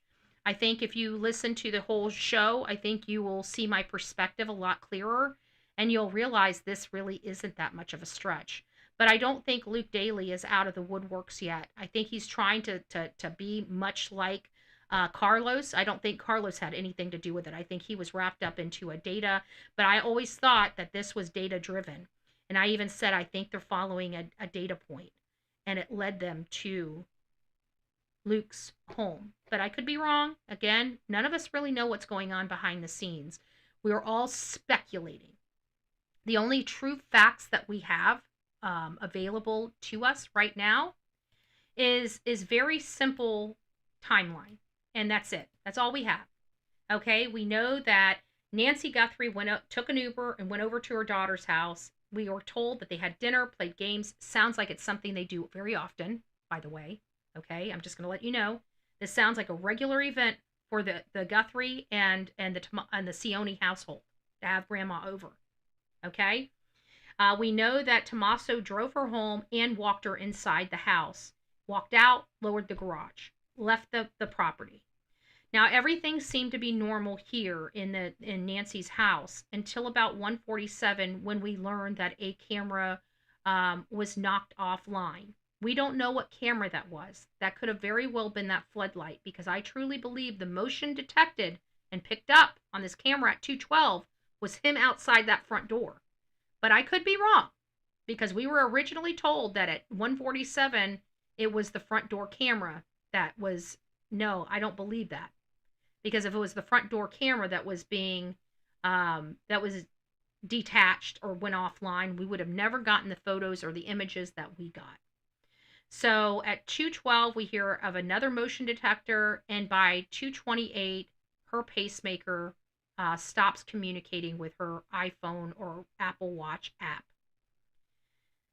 The next day, some churchgoers reached out to her family. Her family arrived at the home around 11:56 in the morning, much different than 11 a.m., which was what we were told. And we've never got an explanation how Chris Nanos got that so wrong. But he never does really provide us answers when he gets things so wrong. He just tries to put the blame on something or someone else. Really poor management skills from that Chris Nanos. So the home was found empty, but clearly within 6 minutes they knew something detrimental had happened and they called law enforcement. And then, of course, we, by February 5th, realized all that blood on the outside of that front door is only Nancy's, which tells us she was drugged out of her house. I think she was murdered inside her house, and I think somebody covered up the homicide. I think that whoever covered up this homicide was a criminal that has done this before. Not necessarily murdered somebody, but has broken into people's houses. I don't think that this person is immune to this. Now, this is just one of my theories. We also have the theory of it being a hired hitman. We also have the theory of it being somebody that's associated or affiliated with somebody in this household, or even a resentful past person or their family member. I mean, we've got a lot of theories going on. We don't know what we're looking at here. But Nancy Guthrie still has not been found. And we cannot determine one of those ransom notes being from the assailant. So it tells me that she was most likely removed from this house for something other than ransom. And I think we're going to ultimately find out she was murdered in her home, and the assailant freaked out and didn't want a body on them and knew that they had to destroy the body. That's what's starting to really make sense to me the most. Does that mean this was an act of robbery or burglary? Yeah, but why were they there? Were they there because somebody sent them there, or were they there just because they heard of her house, or maybe thought nobody was home? There's something more here. We just don't know what it is. I really hope this is a stranger danger event. I would hate to think that anybody that knew this family could do this to this family, but we know that there are a lot of violent people out there. There's a lot of horrible family members out there. There's a lot of horrible friends out there. I mean, we've got a little girl right now, she's 19 or something, that she's literally fighting for her life because she had a love triangle in high school and thought it'd be cool to tell her boyfriend to kill her other boyfriend.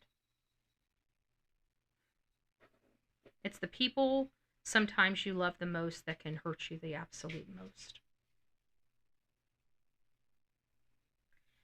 So it's hard for us to take that very well-known statistic away. But I feel like after seeing the assailant, we know that assailant didn't know her. So what brought him to that house? That's my opinion. You know, I don't think that assailant personally knew her. So what brought him to her house? That's where that gray area is. If we can answer that question, then we can start developing a theory on what happened. So we're still a far way away. Again, I want to remind everybody, I'm not accusing anybody of doing any wrongdoing, but we have to look at the obvious here. Obviously, Luke was picked up because of something. Okay, we don't know what that is because law enforcement hasn't told us. But we have to acknowledge that it was, in fact, a federal search warrant. And because it was a federal search warrant, thank you. We're going to be doing that. Thank you for reminding me. We'll talk about that in just a second. Because it was a federal search warrant, it comes under a lot more scrutiny than just a state search warrant or a county search warrant or something to that effect. So we have to take that into consideration as well. There was some evidence linking him somewhere. Otherwise, they would have never gotten a search warrant from a federal judge. So I don't think it's so far-fetched. If we're barking up the wrong tree, I hope that Chris Nanos tells us, much like he told us for the siblings of Nancy, for her children, you know, telling us that the children and their spouses are cleared. You know, if Luke is cleared, if he has no culpability in this, then he certainly, obviously, the sheriff has no problem clearing people publicly and strongly, right? And strongly. He's not doing that here. So I'm going to keep looking at Luke. I'm not looking at Carlos. Carlos, again, I wasn't even looking at Luke until the hand. Now that we have an injury on the right hand, well, now he's starting to, what is the statistics that somebody would be picked up on a federal warrant for detainment and questioning that has an injury that many people observed in a film? What are the chances? Okay, they got to be pretty low, statistically. So, I mean, we have to stop and scrutinize, because some people thought before we knew about Luke that there was an injury on a right hand. We're seeing Luke with a right hand injury. That's huge in my book. Okay? That is, I don't believe in coincidences. Not this close. Not this close. So if he's not the subject, I hope Chris Nanos relieves him of suspicion by publicly clearing him. But anything short of him being publicly cleared, I would say that he's up for scrutiny. At minimum, Luke Daly is up for scrutiny in this case. We don't know why he was brought under scrutiny by law enforcement, but he was. And they haven't availed him of that. So, anyways, that's all the information I have. I'm not saying one way or another. I'm not saying anything about that because I truly don't know what we're looking at here. And until I know what we're looking at here, I'm not going to put my assessment on it. It's just that we're going to be asking questions. Could it be Luke? Yeah, it could be Luke. Could it be Carlos? Yeah, it could be Carlos. Could it be a family member? Yeah, it could be a family member, right? We only have 6 people that have been cleared. So those are the people that I'm looking at. Interesting verbiage. Pondering and reflecting method is odd. Yeah, when answering simple questions. Yeah, that's what I'm picking up as well. It seems like somebody, in all fairness, intentionally and willfully trying to distance themselves from the reality. A mom that has a son with that kind of criminal record and say she's shocked that somebody thinks her son could do something like this is pretty much I mean, that is the definition of a mom in denial. Okay, so we've got the lady looks very, very sweet, and I don't want to be nasty to her because she doesn't know what's going on, and she's elderly, and people have no control over their children, but I think she's enabling her son at the very minimum. She's enabling her son. Her son does not need to be on her tit. She needs to kick him out of the house. He needs to get his own job, his own life, his own stability. He needs to go out there and become a man. I'm sorry. I'm not trying to be rude. I know mommies and daddies love their kids, but when your children are a certain age, if they're going to college and you want to help them, I understand that, okay? I understand that they may be at the house until they're 26. But when they get their job, their first job, they've got to get out, okay? You're hurting your children, okay? You're keeping your own children from being able to thrive like adults. It's not fair. You think you're helping your child, you are not. Please, trust me. I've seen a lot of things. You want to know why our kids are so messed up? Because they can't make any they can't freaking fall. Let them fall. Let them get cuts. Let them skin their knees. Let them have a taste of life so they can build their own life. Folks, you got to stop. Your parents didn't let you in your house until you were 40. What is wrong with you? Do you think your kids are going to act anything like you if they're not going to have the same life you had? You know what made you like that? The tough knocks of life that you're preventing your children to have. Please stop. Please stop. Please stop. And for you youngsters that don't have children yet, when your children are old enough, when they're out of school, it's time for them to get their own life and start standing on their own 2 feet. Okay? You guys are destroying the kids in this country. Destroying them. They will always be dependent upon you, and you know you're not going to live forever. What's going to happen to those kids when you're gone? They're going to be our problem. They're going to be our problem, okay? I don't want to deal with your problems because you are too emotionally controlling that you cannot let your children, your own children, go live their own life. And people are going to be mad at me. They're going to say, Betty, you're being nasty. No, I'm trying to help you help yourself. So take it for what you will. That's Psych 101, folks. Psych 101. Prove me wrong. Bullhornbetty@gmail.com. All right, I love you guys. I love you guys. So just please don't make bad, terrible parent mistakes. And I truly believe, if I didn't believe that keeping your kids home, if I believed keeping your kids home with you longer was better for them, I would tell you keep them as long as you can. But it's not. It's destroying the next generation. It's destroying the next generation. Stop destroying the next generation, folks. We need real men and real women. Did I tell you what's on the ballot? Balls and backbones. Balls and backbones is on the ballot for 2026 and 2028. Rock it out with your coffee beans out of. Don't forget to be fearless. If you see something, say something. An ounce of prevention is worth a pound of cure. And until next time, please be safe. But more importantly, on cue, kind to one another. So you guys go have fun. If you guys see something interesting that you guys think I will benefit from, anything, send it to me. Bullhornbetty@gmail.com. Bullhornbetty@gmail.com. Are they doing enough in this case? I don't know if they truly are. I feel like this is being piecemealed together after the fact. I would have liked a strong search of her home, forensic review of her home. I would have loved to have seen that that rug out front of her house be taken in for evidence. But at the end of the day, they're going to do whatever they're going to do, and they're going to say that we're too stupid to know what that is. So it is what it is. We will continue to wage on with information on Nancy Guthrie, begging that she comes home to her family safe and healthy and happy. But we know all too often that that is not what we're dealing with here. And it is sad that we're not dealing with it. So God bless you. We'll see you soon.